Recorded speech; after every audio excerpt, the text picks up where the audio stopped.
गुरु ग्रंथ साहिब पातशाह जी की बाणी दियाँ लड़ीवार विचारां रोज़ाना आप संगतां गुरु दरबार अंदर जुड़ करके और अपने अपने घरां विच बैठ करके इस स्थान तो सरवण करदियां हो। ਉਹ ਚੱਲ ਰਹੀਆਂ ਲੜੀਵਾਰ ਗੁਰਬਾਣੀ ਵਿਚਾਰਾਂ ਦੇ ਨਾਲ ਸਾਂਝ ਪਾਈਏ। ਵਿਚਾਰਾਂ ਦੀ ਆਰੰਭਤਾ ਤੋਂ ਪਹਿਲਾਂ ਸਤਿਗੁਰੂ ਧੰਨ ਗੁਰੂ ਗ੍ਰੰਥ ਸਾਹਿਬ ਜੀ ਕਿਰਪਾ ਕਰਨ, ਆਪਣਾ ਮਿਹਰ ਭਰਿਆ ਹੱਥ ਸਿਰ ਤੇ ਰੱਖਣ। ਸਤਿਗੁਰੂ ਜੀ ਆਪ ਰਸਨਾ ਉੱਤੇ ਵਰਤ ਕੇ ਆਪਣੀ ਬਾਣੀ, ਆਪਣੇ ਸ਼ਬਦ ਦੀ ਵਿਚਾਰ ਆਪ ਕਰਵਾ ਲੈਣ ਔਰ ਆਪ ਸਰਬੱਤ ਸੰਗਤ ਬਖਸ਼ੋ ਅਸੀਸ। ਕੋਈ ਰਸਨਾ ਵਾਂਝੀ ਨਾ ਰਹੇ। ਦੋਵੇਂ ਹੱਥ ਜੋੜ ਆਪਣੀਆਂ ਮਨ ਔਰ ਬਿਰਤੀਆਂ ਨੂੰ ਇਕਾਗਰ ਕਰਦਿਆਂ ਹੋਇਆਂ ਲਵਾਓ ਗੁਰੂ ਚਰਨਾਂ ਵਿੱਚ ਹਾਜ਼ਰੀ। ਅਦਬ ਸਹਿਤ ਸਰਬੱਤ ਸੰਗਤ ਮਿਲ ਕਰਕੇ ਉਚਾਰਨ ਕਰੋ ਜੀ। ਸਤਿਨਾਮ ਸ੍ਰੀ ਵਾਹਿਗੁਰੂ ਸਾਹਿਬ ਜੀ। ਇੱਕ ਵਾਰ ਫਿਰ ਕਰੋ ਰਸਨਾਵਾ ਪਵਿੱਤਰ ਔਰ ਮਿਲ ਕੇ ਆਖੋ ਜੀ। ਸਤਿਨਾਮ ਸ੍ਰੀ ਵਾਹਿਗੁਰੂ ਸਾਹਿਬ ਜੀ। ਵਾਹਿਗੁਰੂ ਸਾਹਿਬ ਜੀ। ਸ੍ਰੀ ਰਾਗ ਮਹੱਲਾ ਪੰਜਵਾ।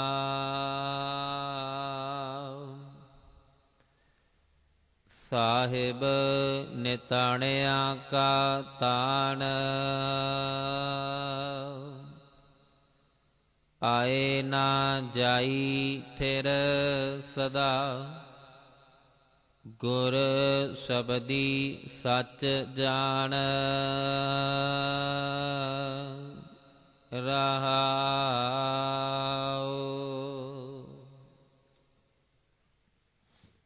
ਜਿਸ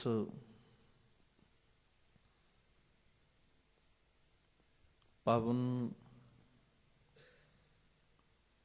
ਸ਼ਬਦ ਦਾ ਪਾਠ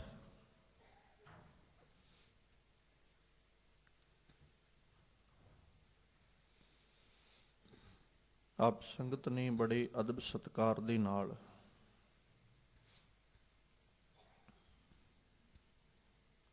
ਪਿਆਰ ਸਹਿਤ ਮਾਨਯੋਗ ਭਾਈ ਸਾਹਿਬ ਹੋਰਾਂ ਪਾਸੋਂ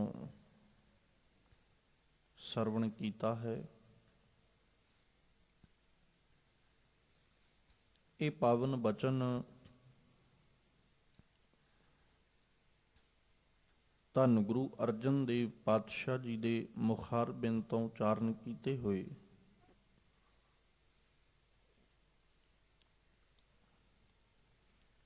ਗੁਰੂ ਗ੍ਰੰਥ ਸਾਹਿਬ ਪਾਤਸ਼ਾਹ ਜੀ ਕੇ ਪਾਵਨ ਅੰਗ 70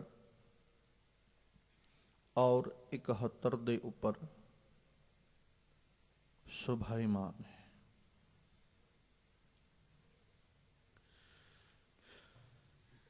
ਅੱਜ ਦੇ ਇਹਨਾਂ ਪਾਵਨ ਸ਼ਬਦਾਂ ਦੇ ਰਾਹੀਂ, ਪਾਵਨ ਬਚਨਾਂ ਦੇ ਰਾਹੀਂ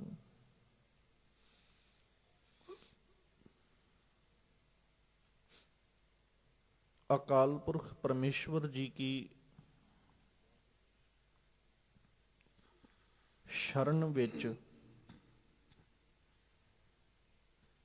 ਉਹਦੀ ਆਗਿਆ ਦੇ ਅਨੁਸਾਰ ਚੱਲਣ ਵਿੱਚ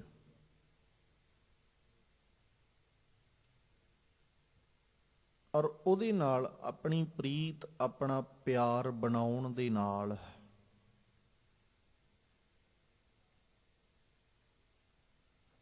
ਕਿਹੜੀਆਂ ਪ੍ਰਾਪਤੀਆਂ ਨੇ ਜਿਹੜੀਆਂ ਜੀਵ ਹਾਸਲ ਕਰਦਾ, ਉਹਨਾਂ ਦਾ ਜ਼ਿਕਰ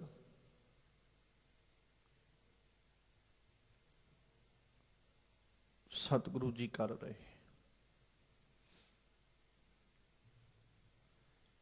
ਜਾਂ ਇਉਂ ਕਹਿ ਸਕਦੇ ਹਾਂ ਵੀ ਜਿਹੜਾ ਜੀਵ ਸੰਸਾਰ ਤੋਂ ਜਾਂ ਆਪਣੇ ਜੀਵਨ ਤੋਂ ਜ਼ਿੰਦਗੀ ਵਿੱਚ ਹੋ ਰਹੇ ਜਿਹੜੇ ਉਤਰਾਵ ਔਰ ਚੜਾਅ ਨੇ, ਉਹਨਾਂ ਤੋਂ ਨਿਰਾਸ਼ ਹੋ ਚੁੱਕਾ, ਉਹਦੇ ਅੰਦਰ ਸਤਿਗੁਰੂ ਜੀ ਇੱਕ ਆਸ ਦੀ ਕਿਰਨ ਪੈਦਾ ਕਰ ਰਹੇ।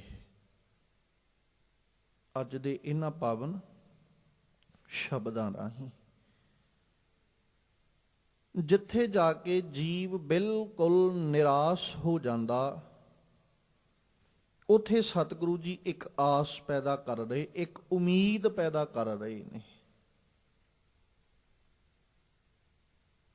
ਕਿਵੇਂ ਜੀਵ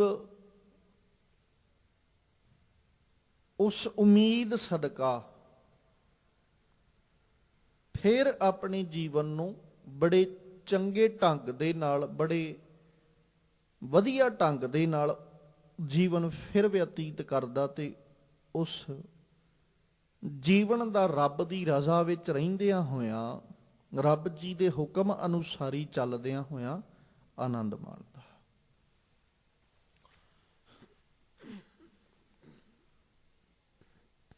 ਸਭ ਤੋਂ ਪਹਿਲਾਂ ਰਹਾਉ ਦੀ ਪੰਕਤੀ ਵਿੱਚ ਗੁਰੂ ਸਾਹਿਬ ਜੀ ਨੇ ਜ਼ਿਕਰ ਕੀਤਾ,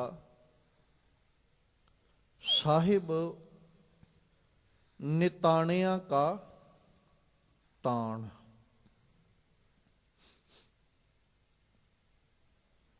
ਦੁਨੀਆ ਉੱਤੇ ਕੋਈ ਮਨੁੱਖ ਐਸਾ ਨਹੀਂ ਜਿਹੜਾ ਨਿਤਾਣ ਹੋਵੇ, ਮਤਲਬ ਬਲ ਤੋਂ ਰਹਿਤ ਹੋਵੇ।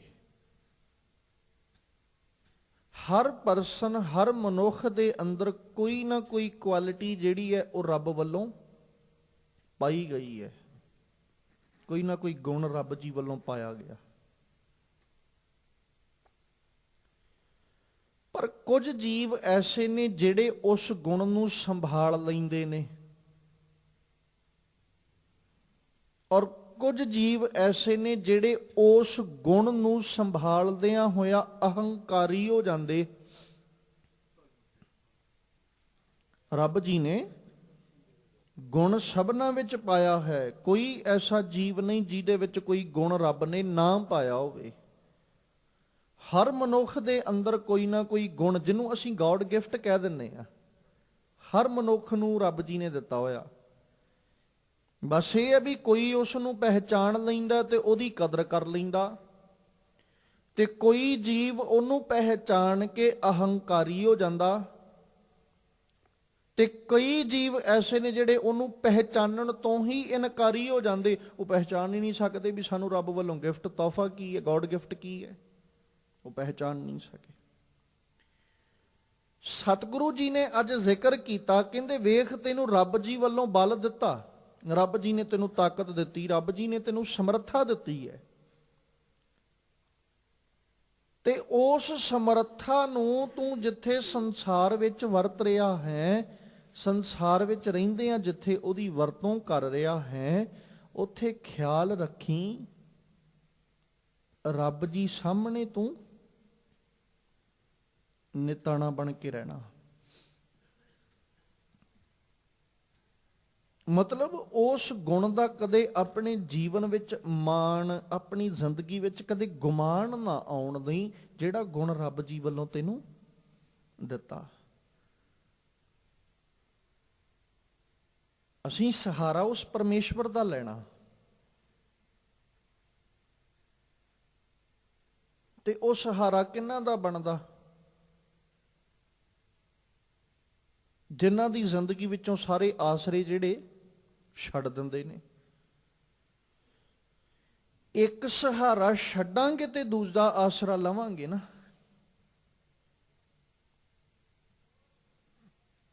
ਜੇ ਪਹਿਲੋਂ ਹੀ ਸਾਡੇ ਮਨ ਵਿੱਚ ਇਹ ਹੈ ਵੀ ਮੇਰੇ ਕੋਲ ਤੇ ਇਹ ਸਹਾਰਾ ਹੈ, ਦੂਜਾ ਅਸੀਂ ਕਿਵੇਂ ਲਵਾਂਗੇ? ਹਮੇਸ਼ਾ ਮਨੁੱਖ ਇੱਕ ਕਦਮ ਦਾ ਆਸਰਾ ਛੱਡ ਕੇ ਜਦੋਂ ਦੂਜੇ ਕਦਮ ਦਾ ਸਹਾਰਾ ਲੈਂਦਾ, ਫਿਰ ਤੁਰਦਾ। ਇੱਕ ਲੱਤ ਇੱਕ ਪੈਰ ਦਾ ਆਸਰਾ ਛੱਡਦਾ, ਦੂਜੇ ਦਾ ਸਹਾਰਾ ਲੈਂਦਾ, ਕਦਮ ਚੁੱਕਦਾ, ਫਿਰ ਅਗਾਂਹ ਤੁਰਦਾ। ਜੇ ਇੱਕੋ ਲੱਤ ਤੇ ਭਾਰ ਪਾ ਕੇ ਖੜਾ ਰਵੇ, ਕੀ ਇਨਸਾਨ ਤੁਰ ਸਕਦਾ ਹੈ? ਆਪਣੀ ਚਾਹੇ ਸੰਸਾਰਕ ਕੋਈ ਸਫ਼ਰ ਹੈ, ਕੀ ਉਹ ਸੰਸਾਰਕ ਸਫ਼ਰ ਵਿੱਚ ਅਗਾਂਹ ਵੱਧ ਸਕਦਾ ਵੀ ਜੇ ਇੱਕੋ ਲੱਤ ਦੇ ਉੱਤੇ ਆਸਰਾ ਰੱਖ ਕੇ ਬੈਠਾ ਰਵੇ, ਤੇ ਇੱਕੋ ਲੱਤ ਉੱਤੇ ਸਹਾਰਾ, ਇੱਕੋ ਲੱਤ ਦੇ ਆਸਰੇ ਖੜੋਤਾ ਰਵੇ? ਉੱਤੇ ਖੜਾ ਹੈ ਇੱਕ ਸਟੈਚੂ ਬਣ ਕੇ। ਚਾਹੇ ਵੇਖੋ ਇੱਕ ਬਾਤ ਉਹ ਵੀ ਹੈ, ਵੀਰ ਜੀ ਰੱਬ ਨੇ ਤੇ ਲਾਤੀ ਉਹਨੂੰ ਇੱਕ ਦਿੱਤੀ ਹੈ, ਪਰ ਜੇ ਉਹਨੂੰ ਇੱਕ ਲੱਤ ਦਿੱਤੀ ਹੈ ਤੇ ਉਹ ਦੂਜੀ ਲੱਤ ਦੀ ਥਾਂ ਸਹਾਰਾ ਕੋਈ ਨਾ ਕੋਈ ਲੈ ਕੇ ਬੈਠਾ ਹੈ, ਜਿਹਦੇ ਆਸਰੇ ਉਹ ਤੁਰ ਰਿਹਾ। ਜੇ ਅਸੀਂ ਅਗਾਂਹ ਵਧਣਾ ਚਾਹੁੰਦੇ ਆ ਤੇ ਸਾਨੂੰ ਇੱਕ ਪੈਰ ਦਾ ਆਸਰਾ ਛੱਡ ਕੇ ਦੂਜੇ ਪੈਰ ਦੇ ਉੱਤੇ ਭਰੋਸਾ ਰੱਖਣਾ ਪੈਂਦਾ ਵੀ ਆਹ ਮੇਰਾ ਕਦਮ ਮੈਨੂੰ ਅਗਾਂਹ ਲੈ ਕੇ ਜਾਵੇਗਾ, ਵਰਨਾ ਅਸੀਂ ਨਹੀਂ ਜਾ ਸਕਦੇ। ਜਾਂ ਅਸੀਂ ਮਨ ਵਿੱਚ ਇਹ ਸੋਚ ਕੇ ਬੈਠੇ ਰਹੀਏ ਵੀ ਇਸ ਲੱਤ ਦੇ ਸਹਾਰੇ ਤੇ ਮੈਂ ਖੜਾ ਆ, ਜੇ ਕਿਤੇ ਮੈਂ ਇਹਦਾ ਆਸਰਾ ਛੱਡਤਾ ਮੈਂ ਡਿੱਗ ਹੀ ਨਾ ਪਾਵਾਂ। ਅਗਾਂਹ ਤੁਰਨ ਲਈ ਤੇ ਸਾਨੂੰ ਕਦਮ ਦਰ ਕਦਮ ਅਗਾਂਹ ਵਧਣਾ ਪੈਂਦਾ। ਇਸੇ ਤਰ੍ਹਾਂ ਜ਼ਿੰਦਗੀਆਂ ਦੇ ਵਿੱਚ ਜਦੋਂ ਆਸਰੇ ਦੀ ਗੱਲ ਆਉਂਦੀ ਹੈ, ਜਦੋਂ ਇੱਕ ਆਸਰਾ ਸਾਨੂੰ ਨਜ਼ਰੀ ਪੈ ਰਿਹਾ ਨਾ, ਤੇ ਜੇ ਅਸੀਂ ਉੱਥੇ ਹੀ ਖੜੇ ਰਹੇ, ਦੂਜਾ ਆਸਰਾ ਅਸੀਂ ਕਦੇ ਨਹੀਂ ਲੈ ਸਕਦੇ ਸੰਸਾਰਕ ਤੌਰ ਦੇ ਉੱਤੇ। ਹੁਣ ਜਿੰਨਾ ਚਿਰ ਸਾਨੂੰ ਇਹ ਹੈ ਵੀ ਸਾਡੇ ਕੋਲ ਆਸਰਾ ਹੈ, ਸਹਾਰਾ ਹੈ, ਅਸੀਂ ਕਦੇ ਪਰਮੇਸ਼ਵਰ ਦੇ ਆਸਰੇ ਵੱਲ ਝਾਤ ਮਾਰਾਂਗੇ ਹੀ ਨਹੀਂ, ਜਾਂ ਰੱਬ ਜੀ ਕੋਲੋਂ ਸਹਾਰੇ ਦੀ ਬਾਤ ਅਸੀਂ ਕਦੇ ਕਰਾਂਗੇ ਹੀ ਨਹੀਂ, ਕਿਉਂਕਿ ਸਾਨੂੰ ਨਜ਼ਰ ਨਹੀਂ ਪੈ ਰਿਹਾ ਕਿ ਮੇਰੇ ਕੋਲ ਆਸਰਾ ਹੈ। ਜਦੋਂ ਅਸੀਂ ਰੱਬ ਜੀ ਦੇ ਆਸਰੇ ਦੀ ਗੱਲ ਕਰਾਂਗੇ, ਰੱਬ ਜੀ ਦੇ ਸਹਾਰੇ ਦੀ ਗੱਲ ਕਰਾਂਗੇ, ਫਿਰ ਸਾਨੂੰ ਦੂਜੇ ਆਸਰੇ ਛੱਡਣੇ ਪੈਣਗੇ। ਜਿਹਨੂੰ ਆਪਾਂ ਅਕਸਰ ਗੁਰੂ ਅਰਜਨ ਸਾਹਿਬ ਜੀ ਦੇ ਪਾਵਨ ਬਚਨਾਂ ਵਿੱਚ ਹੀ ਪੜ੍ਹਦੇ ਹਾਂ ਕਿ ਪਹਿਲੋਂ ਮਨੁੱਖਾਂ ਦੀ ਆਸ ਛੱਡ, ਉਧਰੋਂ ਨਿਰਾਸ ਹੋ ਤੇ ਰੱਬ ਦਾ ਆਸਰਾ ਲੈ ਲਾ। ਹੁਣ ਇੱਕ ਸੰਸਾਰਕ ਪੱਖ ਹੋਰ ਰੱਖਦੇ, ਇੱਕ ਦਰ ਤੋਂ ਮਨੁੱਖ ਨਿਰਾਸ਼ ਹੁੰਦਾ ਤਾਂ ਹੀ ਤੇ ਦੂਜੇ ਦਰ ਤੇ ਜਾਂਦਾ ਨਾ। ਜੇ ਇੱਕ ਦਰ ਤੋਂ ਆਸ ਪੂਰੀ, ਜਿਵੇਂ ਸੌਖੇ ਜਾਂ ਹੋਰ ਸੌਖਾ ਕਰਦੇ ਆ, ਅਸੀਂ ਕੋਈ ਵਸਤੂ ਲੈਣ ਵਾਸਤੇ ਮਾਰਕੀਟ 'ਚ ਗਏ, ਬਾਜ਼ਾਰ ਵਿੱਚ ਗਏ, ਸਾਨੂੰ ਪਤਾ ਵੀ ਅਸੀਂ ਇੱਕ ਦੁਕਾਨ ਤੋਂ ਸਾਰੀਆਂ ਵਸਤੂਆਂ ਲੈਣੇ, ਉਸੇ ਦੁਕਾਨ ਤੇ ਅਸੀਂ ਫੇਰ ਜਾਵਾਂਗੇ ਕਿਉਂਕਿ ਉਹਦੇ ਕੋਲੋਂ ਸਾਮਾਨ ਲੈਣੇ। ਉਹਨੂੰ ਜਾ ਕੇ ਅਸੀਂ ਆਖਿਆ ਵੀ ਆਹ ਸਾਮਾਨ ਦੇ ਦੇ, ਸਾਨੂੰ ਅਰਜੈਂਟ ਹੈ, ਚਾਹੀਦਾ ਹੈ, ਉਹ ਅੱਗੋਂ ਕਹਿ ਦੇ ਵੀ ਮੈਂ ਅੱਜ ਨਹੀਂ ਦੇ ਸਕਦਾ, ਕੱਲ ਨੂੰ ਦੇ ਦਾਂਗਾ, ਅਸੀਂ ਕੀ ਕਵਾਂਗੇ ਵੀ ਅੱਜ ਜ਼ਰੂਰੀ ਹੈ, ਫਿਰ ਕੀ ਕਰਾਂਗੇ? ਉਹਦੀ ਆਸ ਤੇ ਤਾਂ ਨਹੀਂ ਨਾ ਬੈਠੇ, ਫਿਰ ਦੂਜੀ ਦੁਕਾਨ ਤੇ ਜਾ ਕੇ ਅਸੀਂ ਉਹ ਵਸਤੂ ਲੈ ਲੈਂਦੇ। ਇੱਕ ਦੁਕਾਨ ਤੋਂ ਜਦੋਂ ਨਿਰਾਸ਼ ਹੋ ਗਏ ਵੀ ਇੱਥੋਂ ਵਸਤੂ ਨਹੀਂ ਮਿਲੀ, ਹਾਲਾਂਕਿ ਭਾਵੇਂ ਸਾਰਾ ਸਾਮਾਨ ਉੱਥੋਂ ਮਿਲ ਰਿਹਾ, ਪਰ ਜਦੋਂ ਉਹ ਵਸਤੂ ਉੱਥੋਂ ਨਹੀਂ ਮਿਲੀ ਤੇ ਅਸੀਂ ਕਿੱਥੇ ਚਲੇ ਗਏ? ਦੂਜੀ ਦੁਕਾਨ ਤੇ। ਅਸੀਂ ਉਹਦਾ ਆਸਰਾ ਲੈ ਲਿਆ। ਜੇ ਪਹਿਲੀ ਦੁਕਾਨ ਅਸੀਂ ਛੱਡਦੇ ਹੀ ਨਾ, ਦੂਜੀ ਤੇ ਪਹੁੰਚਦੇ, ਜਾਂ ਪਹਿਲੀ ਦੁਕਾਨ ਤੋਂ ਹੀ ਵਸਤੂਆਂ ਮਿਲੀ ਜਾਂਦੀਆਂ, ਸਾਨੂੰ ਦੂਜੀ ਤੇ ਜਾਣ ਦੀ ਲੋੜ ਪੈਂਦੀ ਨਹੀਂ। ਇਸੇ ਤਰ੍ਹਾਂ ਅਸੀਂ ਮਨੁੱਖਾਂ ਦੀ ਆਸ ਤੇ ਬੈਠੇ ਆ, ਮਨੁੱਖਾਂ ਦੇ ਭਰੋਸੇ ਤੇ ਬੈਠੇ ਆ। ਇਸ ਭਰੋਸੇ ਨੂੰ ਛੱਡਾਂਗੇ ਤੇ ਰੱਬ ਤੇ ਭਰੋਸਾ ਬਣੇਗਾ। ਜਦੋਂ ਰੱਬ ਜੀ ਤੇ ਭਰੋਸਾ ਬਣ ਗਿਆ, ਰੱਬ ਜੀ ਉਹ ਦੁਕਾਨ ਹੈ ਜਿੱਥੋਂ ਹਰ ਵਸਤੂ ਮਿਲ ਜਾਂਦੀ ਹੈ, ਤੇ ਉਹ ਦੁਕਾਨ ਐਸੀ ਹੈ ਜਿਹਨੂੰ ਗੁਰੂ ਸਾਹਿਬ ਜੀ ਆਖਦੇ, ਇੱਛਾ ਪੂਰਕ ਸਰਬ ਸੁਖ ਦਾਤਾ ਹਰ, ਜਾ ਕੇ ਵਸ ਹੈ ਕਾਮ ਤੇਨਾ। ਸੋ ਐਸਾ ਹਰ ਧਿਆਈਐ ਮੇਰੇ ਜੀੜੇ, ਤਾਂ ਸਰਬ ਸੁਖ ਪਾਵੇਂ ਮੇਰੇ ਮਨਾ। ਨਿਰਾਸ਼ ਹੋਏ ਕਿਉਂਕਿ ਇੱਕ ਆਸ ਸਹਾਰਾ ਰੱਬ ਜੀ ਨੇ ਦੇਤਾ। ਨਿਰਾਸ਼ ਕਿਸ ਪਾਸਿਓਂ ਹੋਣਾ? ਮਾਲਕ ਕਹਿੰਦੇ ਇਹ ਗੱਲ ਸਮਝ ਲਾ, ਦੇਵਨ ਕਉ ਏਕੈ ਭਗਵਾਨ। ਇਸ ਲਈ ਕੀ ਕਰ, ਮਾਨੁਖ ਕੀ ਟੇਕ ਬਿਰਥੀ ਸਭ ਜਾਣ। ਕਿਉਂਕਿ ਜਿਸ ਕੈ ਦੀਐ ਰਹੈ ਅਘਾਏ, ਬਹੁਰ ਨ ਤ੍ਰਿਸ਼ਨਾ ਲਾਗੇ ਆਏ। ਮਾਰੇ ਰਾਖੈ ਏਕੋ ਆਪ, ਮਾਨੁਖ ਕੈ ਕਿਛ ਨਾਹੀ ਹਾਥ। ਅੱਜ ਜ਼ਿਕਰ ਕੀ ਕਰ ਰਹੇ, ਸਾਹਿਬ ਨਿਤਾਣਿਆਂ ਕਾ ਤਾਣ। ਬਲ ਤੇ ਉਸੇ ਨੂੰ ਹੀ ਦੇਗਾ ਨਾ ਜਿਹਨੂੰ ਬਲ ਦੀ ਲੋੜ ਹੈ। ਜਿਹੜਾ ਪਹਿਲਾਂ ਹੀ ਕਹੀ ਜਾਂਦਾ ਮੈਂ ਬਲਵਾਨ ਆ, ਰੱਬ ਉਹਨੂੰ ਬਲ ਕੀ ਦੇਗਾ? ਅਧਿਆਪਕ ਕੋਲੋਂ ਸਿੱਖਦਾ ਉਹ ਹੀ ਹੈ ਜਿਹੜਾ ਕਹਿੰਦਾ ਜੀ ਮੈਨੂੰ ਕੁਝ ਨਹੀਂ ਆਉਂਦਾ, ਮੈਂ ਸਿੱਖਣ ਆਇਆ। ਤੇ ਜਿਹੜਾ ਅਧਿਆਪਕ ਦੇ ਸਾਹਮਣੇ ਬਹਿ ਕੇ ਉਹਨੂੰ ਦੱਸੀ ਜਾਏ ਵੀ ਮੈਨੂੰ ਆਹ ਕੁਝ ਆਉਂਦਾ ਹੈ, ਮੈਨੂੰ ਤੇ ਪਹਿਲਾਂ ਹੀ ਪਤਾ, ਅਧਿਆਪਕ ਉਹਨੂੰ ਸਿਖਾਏਗਾ। ਖਿਆਲ ਰੱਖੀਏ, ਇੱਕ ਸਿਖਿਆਰਥੀ ਜਿਹੜਾ ਨਾ ਉਹ ਜਿੰਨਾ ਮਰਜ਼ੀ ਸਿੱਖ ਜਾਏ, ਪਰ ਉਹ ਕਦੇ ਜ਼ਿੰਦਗੀ 'ਚ ਅਧਿਆਪਕ ਦੀ ਬਰਾਬਰੀ ਨਹੀਂ ਕਰ ਸਕਦਾ। ਕਾਰਨ, ਜਿੰਨੇ ਚਿਰ ਨੂੰ ਸਿਖਿਆਰਥੀ ਨੇ ਸਿੱਖ ਕੇ ਅਧਿਆਪਕ ਦੀ ਉਮਰ ਤੱਕ ਪਹੁੰਚਣਾ, ਵੀ ਜਿੰਨੀ ਉਮਰ 'ਚ ਉਹ ਅਧਿਆਪਕ ਨਾਲ ਸਿੱਖਣ ਲੱਗਾ ਸੀ, ਅਧਿਆਪਕ ਕੋਲੋਂ ਸਿੱਖ, ਓਨੇ ਚਿਰ ਨੂੰ ਅਧਿਆਪਕ ਦੀ ਉਮਰ ਉਦੋਂ ਵੱਧ ਜਾਣੀ। ਉਹਦੇ ਕੋਲ ਅਨੁਭਵ ਕਿੰਨਾ ਵੱਧ ਗਿਆ। ਔਰ ਜਿਹੜਾ ਅਨੁਭਵ ਅਧਿਆਪਕ ਕੋਲ ਵਧਿਆ, ਉਹ ਅਨੁਭਵ ਇਸ ਗੱਲ ਨੂੰ ਸਾਬਤ ਕਰਦਾ ਹੈ ਕਿ ਤੂੰ ਅੱਜ ਵੀ ਨੀਵੇਂ, ਅਧਿਆਪਕ ਦੀ ਬਰਾਬਰੀ ਨਹੀਂ ਕਰ ਸਕਦਾ। ਮਨੁੱਖ ਜਿੰਨਾ ਮਰਜ਼ੀ ਵੇਖੋ, ਕਦੇ ਅਧਿਆਪਕ ਇਹ ਨਹੀਂ ਕਿਹਾ ਕਰਦੇ ਵੀ ਤੂੰ ਤਰੱਕੀ ਨਾ ਕਰੇ। ਅਧਿਆਪਕ ਸਦਾ ਇਹ ਕਹਿੰਦੇ ਵੀ ਅਸੀਂ ਚਾਹੁੰਦੇ ਹਾਂ ਸਾਡਾ ਪੜ੍ਹਿਆ ਵਿਦਿਆਰਥੀ, ਸਾਡਾ ਪੜ੍ਹਿਆ ਸਿਖਿਆਰਥੀ ਤਰੱਕੀ ਕਰੇ, ਪਰ ਕਦੇ ਅਧਿਆਪਕ ਦੀ ਬਰਾਬਰੀ ਨਹੀਂ ਕਰ ਸਕਦਾ। ਉਹ ਚਾਹੁੰਦੇ ਨੇ ਵੀ ਸਾਡਾ ਸਿਖਿਆਰਥੀ ਸਾਡੇ ਤੋਂ ਵੀ ਅਗਾਂਹ ਹੋਵੇ। ਅਸੀਂ ਚਾਹੁੰਦੇ ਹਾਂ ਕਿ ਜਿਸ ਪੋਸਟ ਤੇ ਅਸੀਂ ਆ, ਸਾਡੇ ਤੋਂ ਵੀ ਉਤਲੀ ਪੋਸਟ ਉੱਤੇ ਇਹ ਆਵੇ। ਪਰ ਜਦੋਂ ਕਿਸ ਮੁਸ਼ਕਲ ਵਿੱਚ ਸਿਖਿਆਰਥੀ ਫਸਦਾ ਤੇ ਸਭ ਤੋਂ ਪਹਿਲਾਂ ਅਧਿਆਪਕ ਨੂੰ ਚੇਤੇ ਕਰਦਾ ਵੀ ਹੁਣ ਇਸ ਮੁਸ਼ਕਲ ਵਿੱਚੋਂ ਬਾਹਰ ਕੌਣ ਕੱਢੇਗਾ? ਮੇਰਾ ਅਧਿਆਪਕ। ਤੇ ਜੇ ਉਹ ਸਿਖਿਆਰਥੀ ਅਧਿਆਪਕ ਨੂੰ ਹੀ ਕਹਿਣ ਲੱਗ ਜੇ ਜੀ ਮੈਨੂੰ ਤਾਂ ਤੁਹਾਡੇ ਨਾਲੋਂ ਵੀ ਜ਼ਿਆਦਾ ਆ ਗਿਆ, ਕਦੇ ਸਿੱਖ ਸਕਦਾ ਉਹ?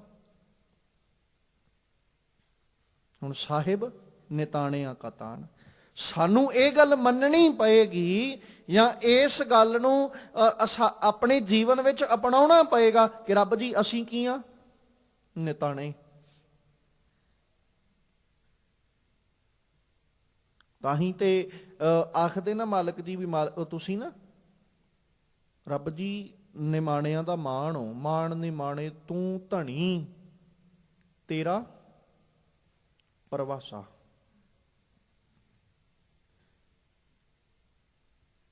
ਇੱਕ ਤੇਰੀ ਆਸ ਤੇ ਤੇਰਾ ਭਰੋਸਾ। ਗੁਰੂ ਸਾਹਿਬ ਕਹਿ ਰਹੇ ਵੀ ਸਾਹਿਬ ਨਿਤਾਣਿਆਂ ਕਾ ਤਾਣ। ਉਹ ਜਿਹੜੇ ਨਿਤਾਣੇ ਨੇ ਮਤਲਬ ਬਲ ਤੋਂ ਰਹਿਤ ਨੇ, ਜਿਹੜੇ ਕਮਜ਼ੋਰ, ਜਿਹੜੇ ਕਮਜ਼ੋਰ ਤੋਂ ਭਾਵ ਹੁਣ ਕਹਿ ਸਕਦੇ ਹਾਂ ਵੀ ਨਿਰਾਸ਼ ਹੋ ਚੁੱਕੇ, ਜਿਹੜੇ ਸੰਸਾਰ ਵਾਲੇ ਪਾਸੇ ਤੋਂ, ਉਹ ਕੀ ਹੋ ਗਏ? ਮਨੁੱਖ ਜਿੰਨਾ ਮਰਜ਼ੀ ਬਲਵਾਨ ਹੋਵੇ, ਜਿੰਨਾ ਮਰਜ਼ੀ ਤਕੜਾ ਕਿਉਂ ਨਾ ਹੋਵੇ, ਪਰ ਜਦੋਂ ਨਿਰਾਸ਼ ਹੋ ਜਾਂਦਾ ਨਾ, ਉਹ ਕਮਜ਼ੋਰ ਹੋ ਜਾਂਦਾ। ਫਿਰ ਕੀ ਬਣਦਾ? ਕਹਿੰਦੇ ਉਹ ਕਮਜ਼ੋਰਾਂ ਦਾ ਨਾ ਤਾਣ ਹੈ, ਬਲ ਹੈ। ਕੌਣ? ਪਰਮੇਸ਼ਵਰ ਹੈ, ਸਾਹਿਬ ਮਾਲਕ। ਫਿਰ ਕਹਿੰਦੇ ਆਏ ਨਾ ਜਾਈ ਥਿਰ ਸਦਾ। ਉਹ ਨਾ ਆਉਂਦਾ ਤੇ ਨਾ ਜਾਂਦਾ ਹੈ, ਉਹ ਸਦਾ ਕਾਇਮ ਰਹਿੰਦਾ ਹੈ। ਗੁਰ ਸ਼ਬਦੀ ਸੱਚ ਜਾਣ। ਕਹਿੰਦੇ ਗੁਰੂ ਦੇ ਸ਼ਬਦ ਸਦਕਾ, ਗੁਰੂ ਦੇ ਗਿਆਨ ਸਦਕਾ ਕੀ ਕਰ? ਉਸ ਸੱਚ ਨੂੰ ਜਾਣ, ਉਹ ਰੱਬ ਨੂੰ ਜਾਣ। ਗੁਰੂ ਦੇ ਗਿਆਨ ਸਦਕਾ, ਗੁਰੂ ਕੀ ਸਿੱਖਿਆ ਸਦਕਾ, ਗੁਰੂ ਕੇ ਸ਼ਬਦ ਰਾਹੀਂ ਉਸ ਰੱਬ ਨੂੰ ਜਾਣ, ਉਸ ਹਰੀ ਨੂੰ ਜਾਣ। ਤੇ ਗੁਰੂ ਸ਼ਬਦ ਰਾਹੀਂ ਜਦੋਂ ਹਰੀ ਨੂੰ ਜਾਣਾਂਗੇ ਤੇ ਸਾਹਿਬ ਜੀ ਕੀ ਦੱਸਦੇ? ਸਾਹਿਬ ਨਿਤਾਣਿਆਂ ਕਾ ਤਾਣ। ਇਹ ਗੁਰੂ ਸਾਹਿਬ ਵੱਲੋਂ ਦਿੱਤਾ ਹੋਇਆ ਸਾਨੂੰ ਗਿਆਨ ਹੈ ਕਿ ਉਸ ਰੱਬ ਜੀ ਅੱਗੇ ਆ ਕੇ ਤੈਨੂੰ ਇਹ ਆਖਣਾ ਪਏਗਾ, ਰੱਬ ਜੀ ਮੈਂ ਨਿਰਬਲ ਹਾਂ, ਆਪ ਜੀ ਦੇ ਆਸਰੇ ਉੱਤੇ ਆਇਆ। ਤਾਂ ਹੀ ਤੇ ਗੁਰੂ ਬਾਬਾ ਜੀ ਨੂੰ ਬਾਣੀ 'ਚ ਕਹਿਣਾ ਪਿਆ ਨਾ, ਤਾਣ ਹੁੰਦਾ ਹੋਏ ਨਿਤਾਣਾ, ਮਾਣ ਹੁੰਦਾ ਹੋਏ ਨਿਮਾਣਾ, ਅਣ ਹੁੰਦਾ ਆਪ ਵੰਡਾਏ, ਫਿਰ ਕੀ ਬਣਦਾ ਜਾ ਕੇ, ਕੋ ਐਸਾ ਭਗਤ ਸਦਾਈ, ਫਿਰ ਉਹ ਭਗਤ ਬਣਦਾ। ਤੇ ਜੇ ਹੁਣ ਮਾਲਕ ਜੀ ਦੇ ਸਮਝਾਉਣ ਦਾ ਕਾਰਨ ਜਿਹੜਾ ਮਤਲਬ ਕੀ ਹੈ, ਉਹ ਇਹੋ ਹੈ ਨਾ ਕਿ ਜੇ ਤੂੰ ਮਾਣ ਹੈ ਤੇਰੇ ਕੋਲ, ਤੈਨੂੰ ਸਨਮਾਨ ਦੇ ਰਹੇ, ਮਿਲ ਕੀ ਦੇ ਸਦਕਾ ਰਿਆ, ਸਾਹਿਬ ਹੱਥ ਵਡਿਆਈਆਂ ਜੈ ਭਾਵੈ ਤੈਂ ਦੇ, ਮਿਲ ਤੇ ਉਹਦੇ ਸਦਕਾ ਹੀ ਰਿਹਾ ਨਾ। ਜੇ ਤੂੰ ਉਹਨੂੰ ਹੀ ਜਾ ਕੇ ਆਖੀ ਜਾਏ, ਵੇਖਿਆ ਮੈਂ ਕਿੱਡਾ ਵੱਡਾ ਵਡਿਆਈ ਦਾ ਪਾਤਰ ਆ, ਉਸ ਪਰਮੇਸ਼ਵਰ ਜੀ ਅੱਗੇ ਤੇ ਹੱਥ ਜੋੜਨੇ ਹੀ ਪੈਣੇ, ਉਸ ਰੱਬ ਜੀ ਅੱਗੇ ਤੇ ਆਪਣਾ ਆਪਾ ਨਿਭਾਉਣਾ ਹੀ ਪੈਣਾ। ਤੇ ਸਾਹਿਬ ਜੀ ਆਖਦੇ, ਕਹਿੰਦੇ ਇਸ ਲਈ ਸੱਜਣਾ ਖਿਆਲ ਰੱਖ, ਉਹ ਜਿਹੜਾ ਮਾਲਕ ਹੈ ਨਾ, ਉਹ ਨਿਰਬਲਾਂ ਦਾ ਬਲ ਹੈ, ਨਿਆਸਰਿਆਂ ਦਾ ਆਸਰਾ, ਬੇਸਹਾਰਿਆਂ ਦਾ ਉਹ ਸਹਾਰਾ ਹੈ। ਤੇ ਇਸ ਲਈ ਗੁਰੂ ਦੇ ਸ਼ਬਦ ਰਾਹੀਂ ਉਸ ਪਰਮੇਸ਼ਵਰ ਜੀ ਨੂੰ, ਸੱਚ ਰੂਪ ਹਰੀ ਨੂੰ ਜਾਣਨਾ ਕਰ। ਜਾਂ ਕੋ ਮੁਸ਼ਕਲ ਅਤ ਬਣੈ, ਟੋਈ ਕੋਏ ਨਾ ਦੇ, ਲਾਗੂ ਹੋਏ ਦੁਸ਼ਮਨਾ, ਸਾਕ ਭੇ ਭਜ ਖਲੇ, ਸਭ ਭਜੈ ਆਸਰਾ, ਚੁਕੈ ਸਭ ਅਸਰਾਓ, ਚਿਤ ਆਵੈ ਓਸ ਪਾਰ ਬ੍ਰਹਮ, ਲੱਗੈ ਨਾ ਤਤੀ ਵਾਓ।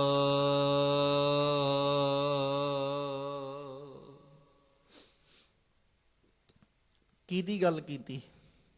ਜਿਹੜਾ ਬੇਸਹਾਰਾ ਹੋ ਗਿਆ। ਜਾ ਕਉ ਮੁਸ਼ਕਲ ਅਤ ਬਣੇ,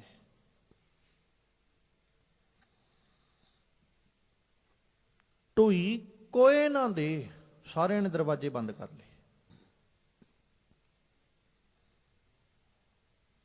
ਲਾਗੂ ਹੋਏ ਦੁਸ਼ਮਣਾ, ਸਾਕ ਭੇ ਭੱਜ ਖੜੇ, ਦੁਸ਼ਮਣ ਨੇੜੇ ਆ ਗਿਆ, ਸਾਥੀ ਦੌੜ ਗਏ। ਹੁਣ ਸਭੋ ਭੱਜੈ ਆਸਰਾ, ਜਿਨ੍ਹਾਂ ਦੀ ਉੱਤੇ ਆਸ ਸੀ ਉਹ ਸਾਰੇ ਹੀ ਗਏ। ਚੁੱਕੈ ਸਭ ਅਸਰਾਓ, ਅਸਰਾਓ ਕਹਿੰਦੇ ਆਸਰੇ ਨੂੰ, ਸਾਰੇ ਆਸਰੇ ਚੁੱਕ ਗਏ, ਖਤਮ ਹੋ ਗਏ, ਮੁੱਕ ਗਏ। ਹੁਣ ਚਿੱਤ ਆਵੈ ਉਸ ਪਾਰ ਬ੍ਰਹਮ, ਰੱਬ ਚੇਤੇ ਆ ਗਿਆ।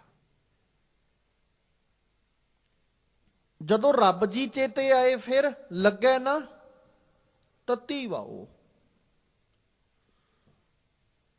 ਉਹਨੇ ਤਤੀ ਹਵਾ ਵੀ ਨਹੀਂ ਲੱਗਣ ਦਿੱਤੀ। ਜਿਹਨੂੰ ਭੱਟ ਸਾਹਿਬਾਨ ਜਦੋਂ ਪੜ੍ਹਦੇ ਨਾ, ਜਦੋਂ ਆਪਾਂ ਭੱਟ ਸਾਹਿਬਾਨ ਦੀ ਬਾਣੀ ਪੜ੍ਹਦੇ ਹਾਂ ਤੇ ਉਹ ਉਚਾਰਦੇ, ਉਹ ਆਖਦੇ, ਕਹਿੰਦੇ ਅਬ ਰਾਖੋ ਦਾਸ ਭਾਟ ਕੀ ਲਾਜ, ਜੈਸੇ ਰਾਖੀ ਭਗਤ ਪ੍ਰਹਿਲਾਦ ਕੀ, ਹਰਨਾਖਸ਼ ਫਾਰੇ ਕਰ ਆਜ। ਬਿਲਕੁਲ ਬੇਸਹਾਰਾ ਹੋ ਗਿਆ ਸੀ ਨਾ, ਤੇ ਕਿਹਨੂੰ ਚੇਤੇ ਕੀਤਾ? ਅਕਾਲ ਪੁਰਖ ਪਰਮੇਸ਼ਵਰ। ਫਿਰ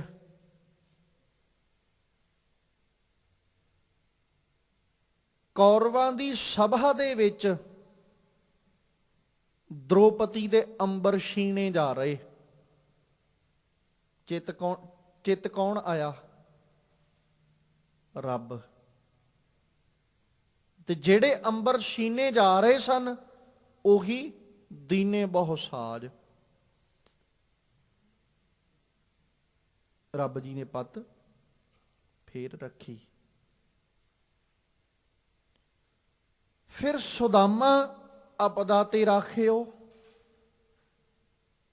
ਫੇਰ ਸਹਾਰਾ ਬਣੇ। ਕੌਣ? ਰੱਬ ਜੀ। ਸੰਸਾਰ ਦਾ ਸਹਾਰਾ ਹੈ ਕਿਸੇ ਵੀ?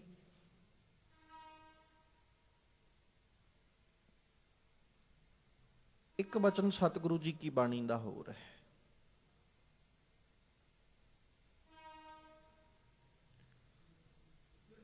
ਦੇਵਾ ਪਾਹਨ ਤਾਰੀ ਅਲੇ, ਭਗਤ ਨਾਮਦੇਵ ਜੀ।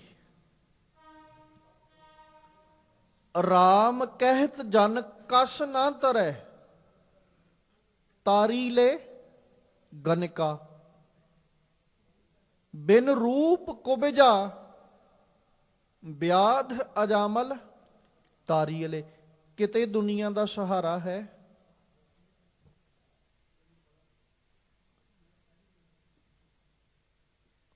ਅਜਾਮਲ ਪਾਪੀ ਜਗ ਜਾਣੈ, ਨਿਮਖ ਮਾਹੇ ਨਿਸਤਾਰਾ। ਦੁਨੀਆ ਦਾ ਆਸਰਾ ਹੈ ਕਿਤੇ? ਅਜਾਮਲ ਨੂੰ ਤੇ ਉਹ ਜਿਸ ਰਾਜੇ ਕੋਲੋਂ ਨੌਕਰੀ ਕਰ ਰਹੇ ਉਹਨੇ ਵੀ ਕੱਢਤਾ ਵੀ ਜਾ, ਕਿਉਂਕਿ ਤੂੰ ਵਿਭਚਾਰੀ ਹੋ ਚੁੱਕਾ, ਤੇਰਾ ਧਿਆਨ ਕੰਮ 'ਚ ਹੈ ਹੀ ਨਹੀਂ। ਸਗੋਂ ਧੱਕੇ ਵੱਜ ਗਏ। ਜਦੋਂ ਧੱਕੇ ਵੱਜੇ ਫਿਰ ਚੇਤੇ ਕੀ ਆਇਆ? ਨਾਰਾਇਣ। ਜਦੋਂ ਨਾਰਾਇਣ ਚੇਤੇ ਆਇਆ, ਪੱਤ ਟੱਕੀ ਗਈ, ਇੱਜ਼ਤ ਰੱਖੀ ਗਈ। ਹੁਣ ਅੱਜ ਸਤਿਗੁਰੂ ਜੀ ਕੀ ਕਹਿ ਰਹੇ? ਇਹੀ ਬਾਤ ਸਾਨੂੰ ਅੱਜ ਸਮਝਾ ਰਹੇ। ਕਹਿੰਦੇ ਜਾ ਕਉ ਮੁਸ਼ਕਲ ਅਤ ਬਣੇ, ਕਿਉਂਕਿ ਹਾਲਾਤ ਦੁਨੀਆ ਦੇ ਕੀ ਨੇ? ਸੁਖ ਮੈਂ ਆਨ ਬਹੁਤ ਮਿਲ ਬੈਠਤ, ਰਹਿਤ ਚਾਹੂੰ ਦੇਸ ਘੇਰੇ। ਬੇਪਤ ਭਰੀ ਸਭ ਹੀ ਸੰਗ ਛਾਡਤ, ਕਉ ਨ ਆਵਤ ਨੀ ਰਹਿ।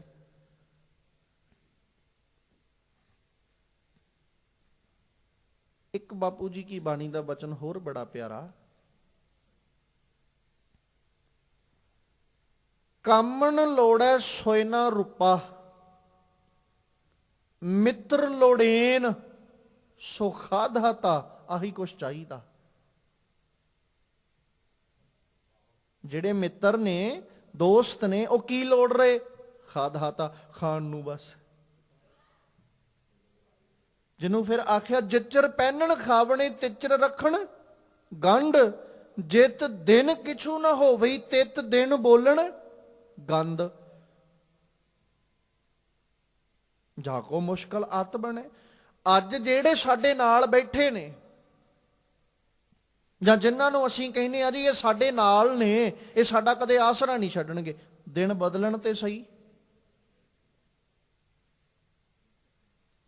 ਜਿਹੜੇ ਅੱਜ ਸਾਡੇ ਕੋਲੋਂ ਲੈ ਕੇ ਗੁਜ਼ਾਰਾ ਕਰਨ ਵਾਲੇ ਜਾਂ ਸਾਡੇ ਕੋਲੋਂ ਆਸ ਲੈ ਕੇ ਆਉਣ ਵਾਲੇ ਨਾ, ਕਿਤੇ ਸਾਨੂੰ ਲੋੜ ਪੈ ਜੇ ਫਿਰ ਕੀ ਬਣਦਾ?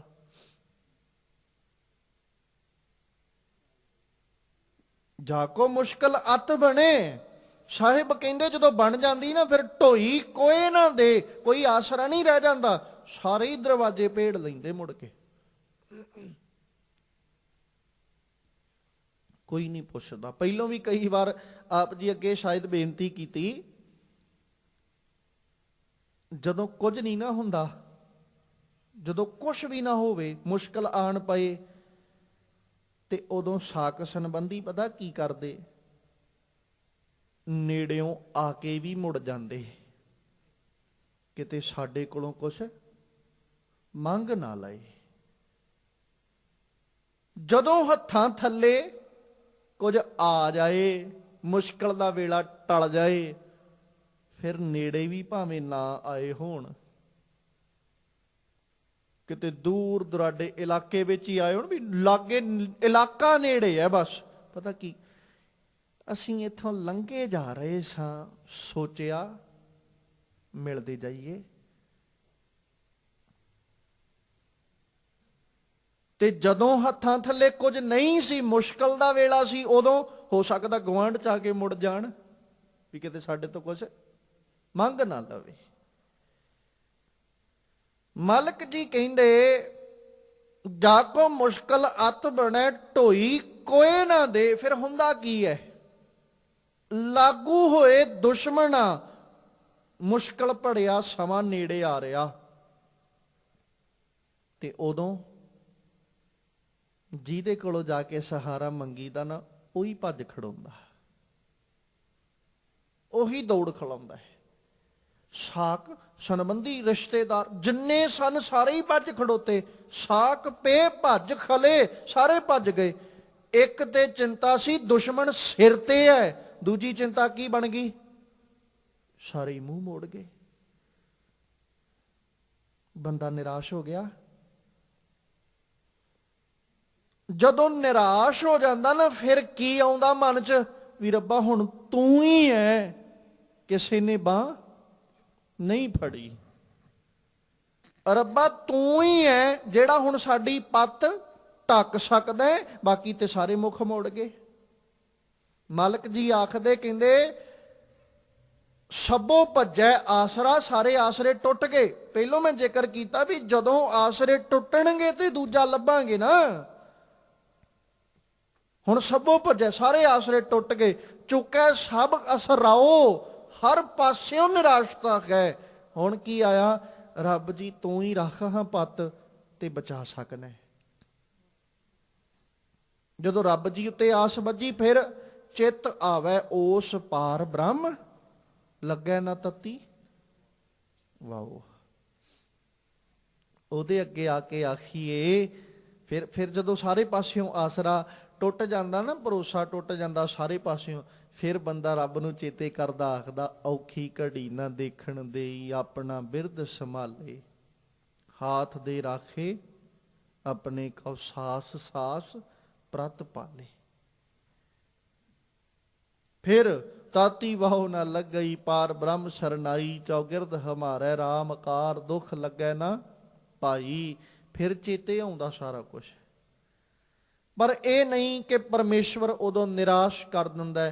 ਜੇ ਅਸੀਂ ਉਦੋਂ ਵੀ ਕਿਤੇ ਆਸਰੇ ਦੀ, ਭਰੋਸੇ ਦੀ ਬਾਤ ਕੀਤੀ, ਤੇ ਰੱਬ ਜੀ ਨੇ ਸਾਡੀ ਪੱਤ ਨੂੰ ਉਦੋਂ ਵੀ ਢੱਕ ਲਿਆ। ਚਾਹੇ ਅਸੀਂ ਦੁਨੀਆ ਵਾਲੇ ਪਾਸੇ ਤੋਂ ਨਿਰਾਸ਼ ਹੋ ਕੇ ਹੀ ਕਿਉਂ ਨਹੀਂ ਆਏ, ਪਰ ਉਹ ਸਾਡੀ ਇੱਜ਼ਤ, ਸਾਡੀ ਪੱਤ ਉਸ ਵਕਤ ਵੀ ਢੱਕ ਲੈਂਦਾ ਹੈ। ਤੇ ਇਸ ਲਈ ਸਾਹਿਬ ਜੀ ਅੱਜ ਸਾਨੂੰ ਸਮਝਾਉਂਦੇ ਕਿ ਆਸਰਾ ਦੁਨੀਆ ਦਾ ਨਹੀਂ, ਦੁਨੀਆ ਬਣਾਉਣ ਵਾਲੇ ਦਾ ਲੈ। ਆਸਰਾ ਸੰਸਾਰ ਦਾ ਨਹੀਂ, ਮਨੁੱਖਾਂ ਦਾ ਨਹੀਂ, ਮਨੁੱਖਾਂ ਨੂੰ ਬਣਾਉਣ ਵਾਲੇ ਦਾ ਆਸਰਾ ਲੈ। ਕਿਉਂਕਿ ਮਨੁੱਖ ਦਾ ਆਸਰਾ ਲੋੜ ਪੈਣ ਉੱਤੇ ਟੁੱਟ ਸਕਦਾ, ਔਰ ਟੁੱਟਦਾ ਹੈ। ਰੱਬ ਜੀ ਦਾ ਆਸਰਾ ਉਦਾਂ ਭਾਵੇਂ ਅਸੀਂ ਲਈਏ ਤੇ ਭਾਵੇਂ ਨਾ, ਜੇ ਲੋੜ ਟਾਈਮ ਵੀ ਲਵਾਂਗੇ ਤੇ ਰੱਬ ਆਸਰਾ ਦਿੰਦਾ ਹੈ। ਉਹ ਕਦੇ ਆਸਰਾ, ਉਹ ਕਦੇ ਸਹਾਰਾ, ਭਰੋਸਾ ਟੁੱਟਣ ਨਹੀਂ ਦਿੰਦਾ। ਇਸ ਲਈ ਗੁਰੂ ਅਰਜਨ ਸਾਹਿਬ ਅੱਜ ਸਮਝਾਉਂਦੇ ਆ, ਆਖਦੇ ਕਿ ਸਾਡਾ ਵਿਸ਼ਵਾਸ, ਸਾਡਾ ਭਰੋਸਾ ਉਸ ਪਰਮੇਸ਼ਵਰ ਉੱਤੇ ਬਣ ਜਾਵੇ। ਜੇ ਕੋ ਹੋਵੈ ਦੁਬਲਾ, ਨੰਗ ਭੁਖ ਕੀ ਪੀਰ, ਦਮੜਾ ਪੱਲੇ ਨਾ ਪਵੈ, ਨਾ ਕੋ ਦੇਵੈ ਧੀਰ, ਸਵਾਰਥ ਸਵਾਉ ਨਾ ਕੋ ਕਰੇ, ਨਾ ਕਿਛ ਹੋਵੈ ਕਾਜ,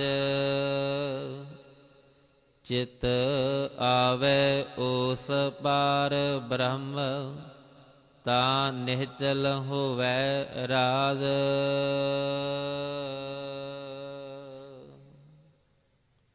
ਜੇ ਕੋ ਦੁਬਲਾ, ਦੁਬਲਾ ਕਿਹਨੂੰ ਕਹਿੰਦੇ? ਜੇ ਤੇ ਆਖਰੀ ਅਰਥ ਕਰਾਂਗੇ ਤੇ ਫਿਰ ਪਤਲਾ। ਉਹਦਾ ਭਾਵ ਕੀ ਹੈ? ਕਮਜ਼ੋਰ, ਮਾੜਾ। ਨੰਗ ਭੁੱਖ ਕੀ ਪੀਰ, ਦੂਜੇ ਪਾਸੇ ਕਾਦੀ ਪੀੜਾ? ਭੁੱਖ ਦੀ।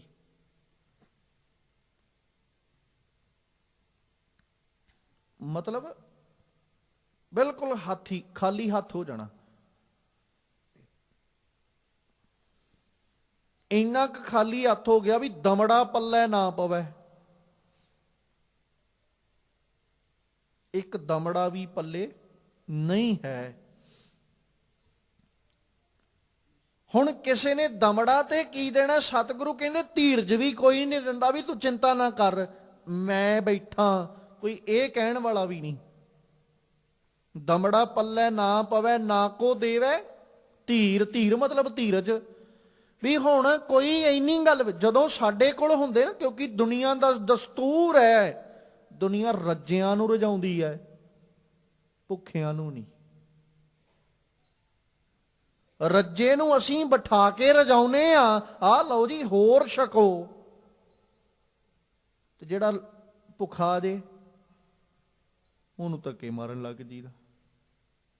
ਇਹ ਦਸਤੂਰ ਹੈ ਦੁਨੀਆ ਦਾ, ਰੱਜੇ ਨੂੰ ਰਜਾਈ ਜਾਂਦੀ ਹੈ। ਜਿਹਦੇ ਕੋਲ ਪਹਿਲੋਂ ਹੀ ਬੇਇੰਤਹਾ ਭੋਜਨ ਹੈ, ਉਹਦੀ ਥਾਲੀ 'ਚ ਅਸੀਂ ਪਾ ਕੇ ਕੀ ਕਰਾਂਗੇ? ਉਹ ਤੇ ਸੁੱਟੇਗਾ ਹੀ ਨਾ। ਤੇ ਜਿਹਨੂੰ ਲੋੜ ਹੈ ਉਹਦੀ ਥਾਲੀ ਅਸੀਂ ਵੀ ਮੁੱਧੀ ਕਰ ਦਿੰਦੇ ਹਾਂ ਵੀ ਤੈਨੂੰ ਕਿਉਂ ਦਈਏ। ਸਤਿਗੁਰੂ ਕਹਿੰਦੇ ਵੀ ਬਣ ਕੀ ਗਿਆ? ਦਮੜਾ ਪੱਲੇ ਨਾ। ਹੁਣ ਦਮੜਾ ਹੈ ਨਹੀਂ ਪੱਲੇ। ਜਦੋਂ ਦਮੜੇ ਸੀ ਉਦੋਂ ਦੁਨੀਆ ਵੀ ਕਹਿੰਦੀ ਸੀ ਵੀ ਜੇ ਲੋੜ ਪਈ ਤੇ ਦੱਸੀ,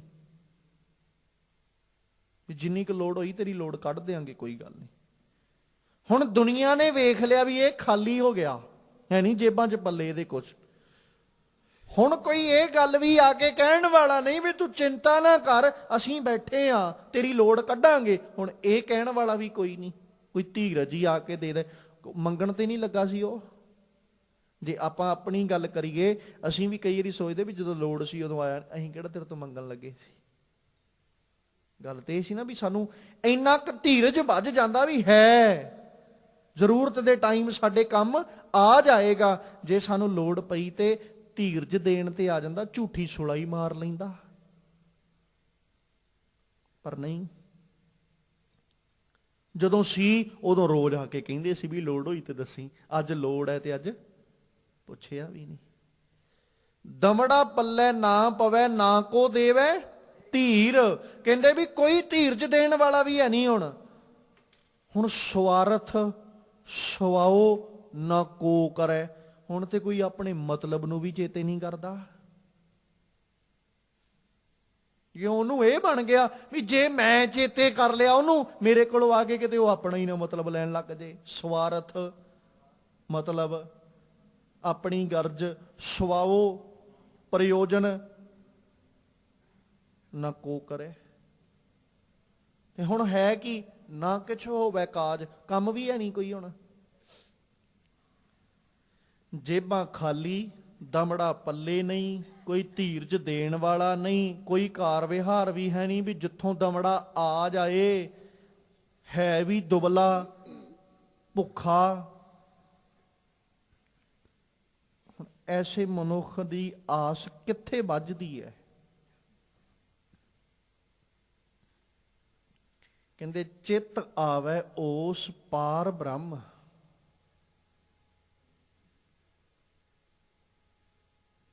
ਚਿੱਤ ਆਵੇ ਉਸ ਪਾਰ ਬ੍ਰਹਮ। ਹੁਣ ਰੱਬ ਚੇਤੇ ਆਇਆ ਤਾਂ ਨਿਹਚਲ ਹੋਵੇ ਰਾਜ। ਉਹਨੇ ਰਾਜ ਐਸਾ ਦਿੱਤਾ ਵੀ ਉਹ ਵੀ ਨਿਹਚਲ, ਉਹ ਜਾਣ ਵਾਲਾ ਹੀ ਹੈ ਨਹੀਂ ਕਿਤੇ।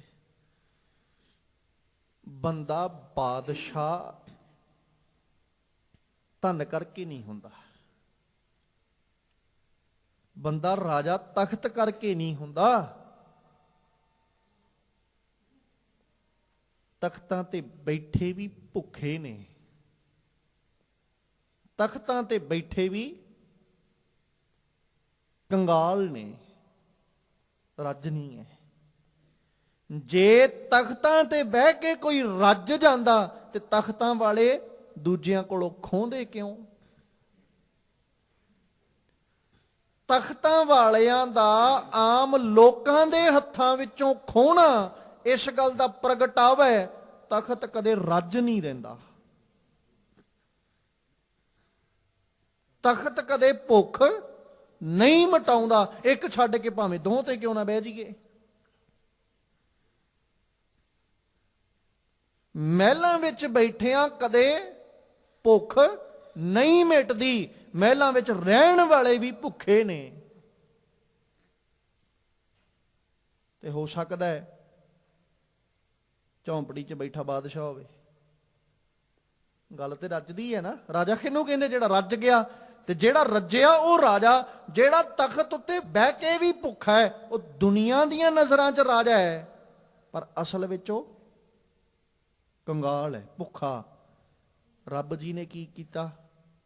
ਚਿੱਤ ਆਵੈ ਉਸ ਪਾਰ ਬ੍ਰਹਮ, ਤਾਨੇਹ ਚਲ ਹੋਵੈ ਰਾਜ। ਰੱਬ ਚੇਤੇ ਆਇਆ, ਰੱਬ ਜੀ ਨੇ ਜ਼ਿੰਦਗੀ 'ਚ ਸਬਰ ਦੇਤਾ, ਐਸਾ ਸਬਰ ਦਿੱਤਾ, ਉਹ ਸਬਰ ਤਖਤ ਉੱਤੇ ਬੈਠੇ ਬਾਦਸ਼ਾਹ ਨੂੰ ਨਹੀਂ ਸੀ।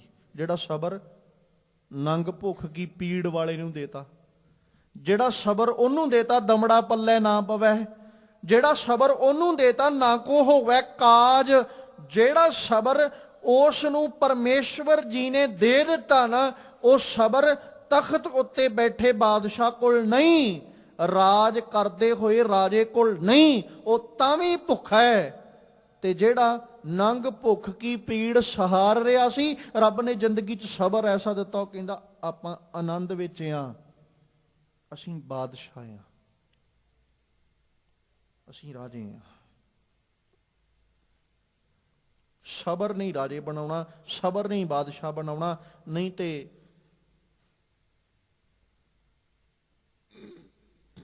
ਰਾਜ ਭਾਗ ਹਾਸਲ ਕਰਨ ਤੋਂ ਬਾਅਦ 'ਚ ਅਗਾਂਹ ਦੀ ਲਾਲਸਾ ਵੀ ਹੁੰਦੀ ਹੈ।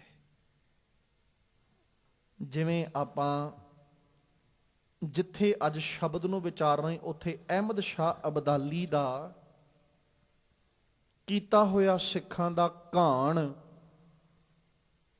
ਜਿਹਨੂੰ ਵੱਡੇ ਘੱਲੂਘਾਰੇ ਦੇ ਰੂਪ ਵਜੋਂ ਆਪਾਂ ਚੇਤੇ ਕਰਦੇ, ਉਹ ਕਿਸ ਗੱਲ ਦਾ ਪ੍ਰਗਟਾਵਾ? ਉਹ ਕਿ ਜ਼ਿੰਦਗੀ 'ਚ ਸਬਰ ਕਦੇ ਰਾਜ ਨਹੀਂ ਦਿੰਦਾ। ਜਦੋਂ ਵੱਡੇ ਘੱਲੂਘਾਰੇ ਨੂੰ ਪੜ੍ਹਦੇ ਆ ਨਾ, ਕਿਉਂਕਿ ਤਕਰੀਬਨ 35 ਤੋਂ 40 ਹਜ਼ਾਰ ਸਿੱਖਾਂ ਦਾ ਕਤਲੇਆਮ ਹੋਣਾ ਸਨ 1762 ਵਿੱਚ ਕੋਪਰ ਹੀੜੇ ਦੀ ਧਰਤੀ ਦੇ ਉੱਤੇ।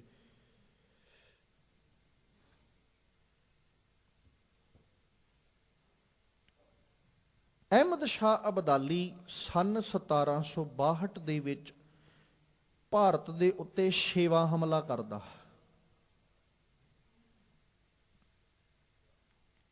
ਅਹਿਮਦ ਸ਼ਾਹ ਅਬਦਾਲੀ ਨਾ 20 ਸਾਲਾਂ ਦੇ ਵਿੱਚ ਰਾਜਗੱਦੀ ਤੇ ਬਹਿ ਚੁੱਕਾ, 20 ਸਾਲ ਦੀ ਉਮਰ ਸੀ ਜਿੱਦਣ ਇਹ ਤਖਤ ਤੇ ਬਹਿ ਗਿਆ। ਹੁਣ 20 ਸਾਲ ਦੀ ਉਮਰ ਵਿੱਚ ਦੋ ਚੀਜ਼ਾਂ ਦਾ ਸੁਮੇਲ ਹੈ, ਇੱਕ ਤੇ ਜਵਾਨੀ ਦਾ ਜੋਸ਼, ਦੂਜਾ ਸੱਤਾ ਦਾ ਨਸ਼ਾ, ਰਾਜ ਭਾਗ ਦਾ ਨਸ਼ਾ। ਇਹ ਦੋਨੋਂ ਚੀਜ਼ਾਂ ਦਾ ਸੁਮੇਲ ਹੋ ਗਿਆ, ਜਿਸ ਕਰਕੇ ਅਹਿਮਦ ਸ਼ਾਹ ਅਬਦਾਲੀ ਨੂੰ ਡੱਕਣਾ ਨਾਮੁਮਕਿਨ ਹੋ ਚੁੱਕਾ ਸੀ, ਰੋਕਣਾ ਮੁਸ਼ਕਲ ਹੋ ਚੁੱਕਾ ਸੀ, ਨਹੀਂ ਸੀ ਰੋਕਦਾ। ਤੇ ਜਿਸ ਸਮੇਂ ਵਿੱਚ ਅਹਿਮਦ ਸ਼ਾਹ ਅਬਦਾਲੀ ਸੱਤਾ ਦੇ ਨਸ਼ੇ 'ਚ ਅੰਨਾ ਹੋਇਆ, ਉਸ ਸਮੇਂ ਵਿੱਚ ਭਾਰਤ ਬੇਲਗਾਮ ਹੈ। ਭਾਰਤ ਬੇਲਗਾਮ ਹੈ।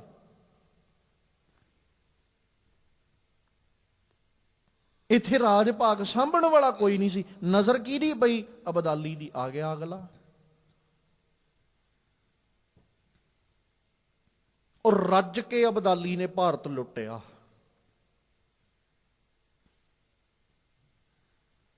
ਇੱਥੋਂ ਦੀਆਂ ਬਹੂ ਬੇਟੀਆਂ, ਦਾਣੇ ਗਹਿਣੇ, ਜੋ ਨਜ਼ਰੀ ਪੈਂਦਾ ਸੀ ਅਬਦਾਲੀ ਲੁੱਟ ਕੇ ਲੈ ਜਾਂਦਾ।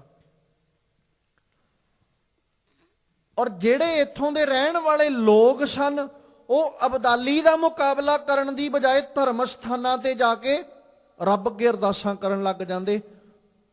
ਉਹਨੇ ਚਿਰ ਨੂੰ ਅਬਦਾਲੀ ਇਸਤਰੀਆਂ ਦਾ ਮੁੱਲ ਪਾ ਕੇ ਟਕੇ ਟਕੇ ਦੀਆਂ ਵੇਚ ਕੇ ਚਲੇ ਜਾਂਦਾ। ਜਦੋਂ 1762 ਈਸਵੀ ਦੇ ਵਿੱਚ ਅਬਦਾਲੀ ਮੁੜ ਚੜ ਕੇ ਆਉਂਦਾ ਸਿੱਖਾਂ ਨਾਲ ਉਹਦਾ ਦੋ ਹੱਥ, ਕਿਉਂਕਿ 1761 ਵਿੱਚ ਨਾ ਜਿਹੜੀ ਭਾਰਤ ਦੀ ਸਭ ਤੋਂ ਮਜ਼ਬੂਤ ਕੌਮ ਮਰਹੱਟਿਆਂ ਦੀ ਮੰਨੀ ਜਾਂਦੀ ਸੀ ਨਾ, ਅਬਦਾਲੀ ਉਹਨਾਂ ਨੂੰ ਹਰਾ ਚੁੱਕਾ। ਵੀ ਮੈਂ ਜੇ ਇਹਨਾਂ ਨੂੰ ਹਰਾ ਸਕਦਾ ਤੇ ਮੇਰੇ ਸਾਹਮਣੇ ਅੜਨ ਵਾਲਾ ਕੋਈ ਨਹੀਂ। ਜਿਸ ਕਰਕੇ ਅਬਦਾਲੀ ਫੇਰ ਆ ਜਾਂਦਾ ਹੈ। ਅਬਦਾਲੀ ਜਿਹੜੀ ਸੈਨਾ, ਜਿਹੜੇ ਮੁਗਲ ਆਪਣੇ ਨਾਲ ਲੈ ਕੇ ਆਇਆ, ਜਿਨ੍ਹਾਂ ਵਿੱਚ ਆਕਲਦਾਸ, ਜੈਨ ਖਾਨ, ਇਹ ਸਾਰੇ ਨੇ, ਉਹਨਾਂ ਨੇ ਸਿੱਖਾਂ ਦੇ ਹੱਥ ਵੇਖੇ ਹੋਏ ਨੇ।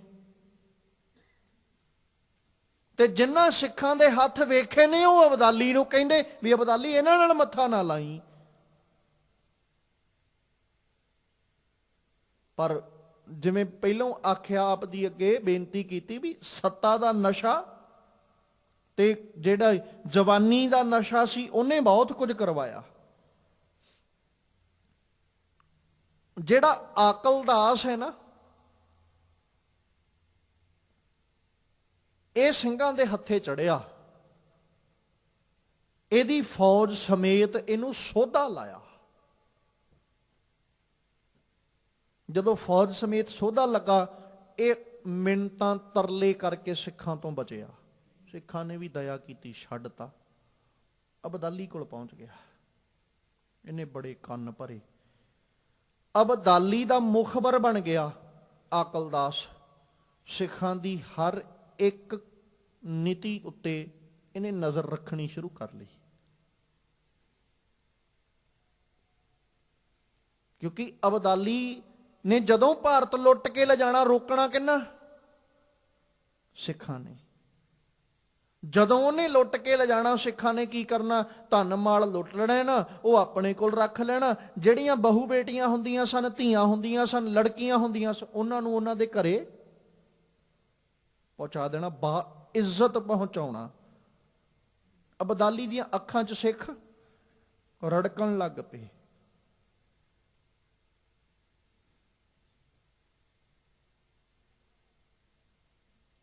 ਆਕਲਦਾਸ ਹੁਣਾਂ ਨੇ ਇਸ ਗੱਲ ਦਾ ਲਾਭ ਚੁੱਕਿਆ। ਜ਼ੈਨ ਖਾਨ ਨੇ, ਆਕਲ, ਇਹ ਸਾਰੇ ਮੁਖਬਰ ਬਣ ਗਏ ਨਾ। ਇਹ ਸੀ ਸਾਰੇ ਗਵਰਨਰ ਅਬਦਾਲੀ ਦੇ ਹੀ ਥਾਪੇ ਹੋਏ ਸੀ। ਇਹਨਾਂ ਨੇ ਸਿੱਖਾਂ ਦੇ ਉੱਤੇ ਨਾ ਨਜ਼ਰ ਵੀ ਰੱਖਣੀ ਸ਼ੁਰੂ ਕਰਤੀ। ਤੇ ਅਬਦਾਲੀ ਨੇ ਕਹਿਤਾ ਵੀ ਜਿੰਨਾ ਚਿਰ ਮੈਂ ਭਾਰਤ ਪਹੁੰਚ ਨਹੀਂ ਜਾਂਦਾ, ਉਹਨਾਂ ਚਿਰ ਇਹਨਾਂ ਦਾ ਧਿਆਨ ਵਟਾ ਕੇ ਰੱਖੋ। ਉਹ ਲੱਗੇ ਰਹੇ। ਉਸ ਵਕਤ ਜਿਹੜੇ ਸਿੱਖਾਂ ਦੇ ਆਗੂ ਨੇ, ਉਹਨਾਂ ਦੇ ਵਿੱਚ ਜੱਸਾ ਸਿੰਘ ਆਹਲੂਵਾਲੀਆ ਜੀ, ਸਰਦਾਰ ਚੜ੍ਹਤ ਸਿੰਘ ਸ਼ੁਕਰ ਚੱਕੀਆ ਮਿਸਲ ਦੇ ਆਗੂ, ਬਘੇਲ ਸਿੰਘ ਜੀ, ਹੋਰ ਕਈ ਯੋਧਿਆਂ ਦਾ ਜ਼ਿਕਰ ਇਤਿਹਾਸ ਨੇ ਕੀਤਾ। ਜਿੱਥੇ ਇਹ ਸਾਰੇ ਆਗੂ, ਕਿਉਂਕਿ ਜੱਸਾ ਸਿੰਘ ਆਹਲੂਵਾਲੀਆ ਜੀ ਆਪਣੇ ਸਮੇਂ ਵਿੱਚ ਸਿਰ ਕੱਢ ਯੋਧੇ ਵੀ ਨੇ ਔਰ ਰਾਜੇ ਵੀ ਨੇ, ਸਿੱਖਾਂ ਦਾ ਰਾਜ ਭਾਗ ਵੀ ਸੰਭਾਲਣ ਵਾਲੇ।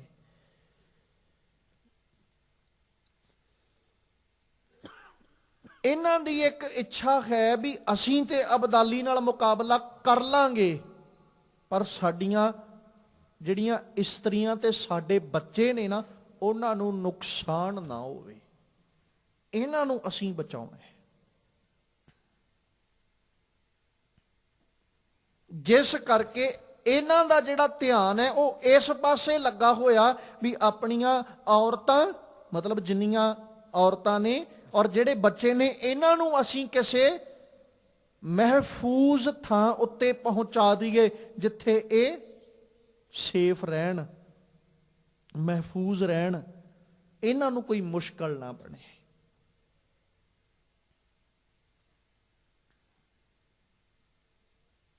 ਪਰ ਜਦੋਂ ਜ਼ੈਨ ਖਾਂ, ਆਕਲਦਾਸ, ਹੋਰ ਉਹਦੇ ਗਵਰਨਰਾਂ ਨੇ ਸਿੱਖਾਂ ਤੇ ਹਮਲਾ ਕੀਤਾ ਨਾ, ਉਦੋਂ ਸਿੱਖਾਂ ਨੇ ਨਾ ਇੱਧਰ ਮਲੇਰਕੋਟਲੇ ਵਾਲੇ ਪਾਸੇ ਨੂੰ ਰਾਹ ਕਰ ਲਿਆ।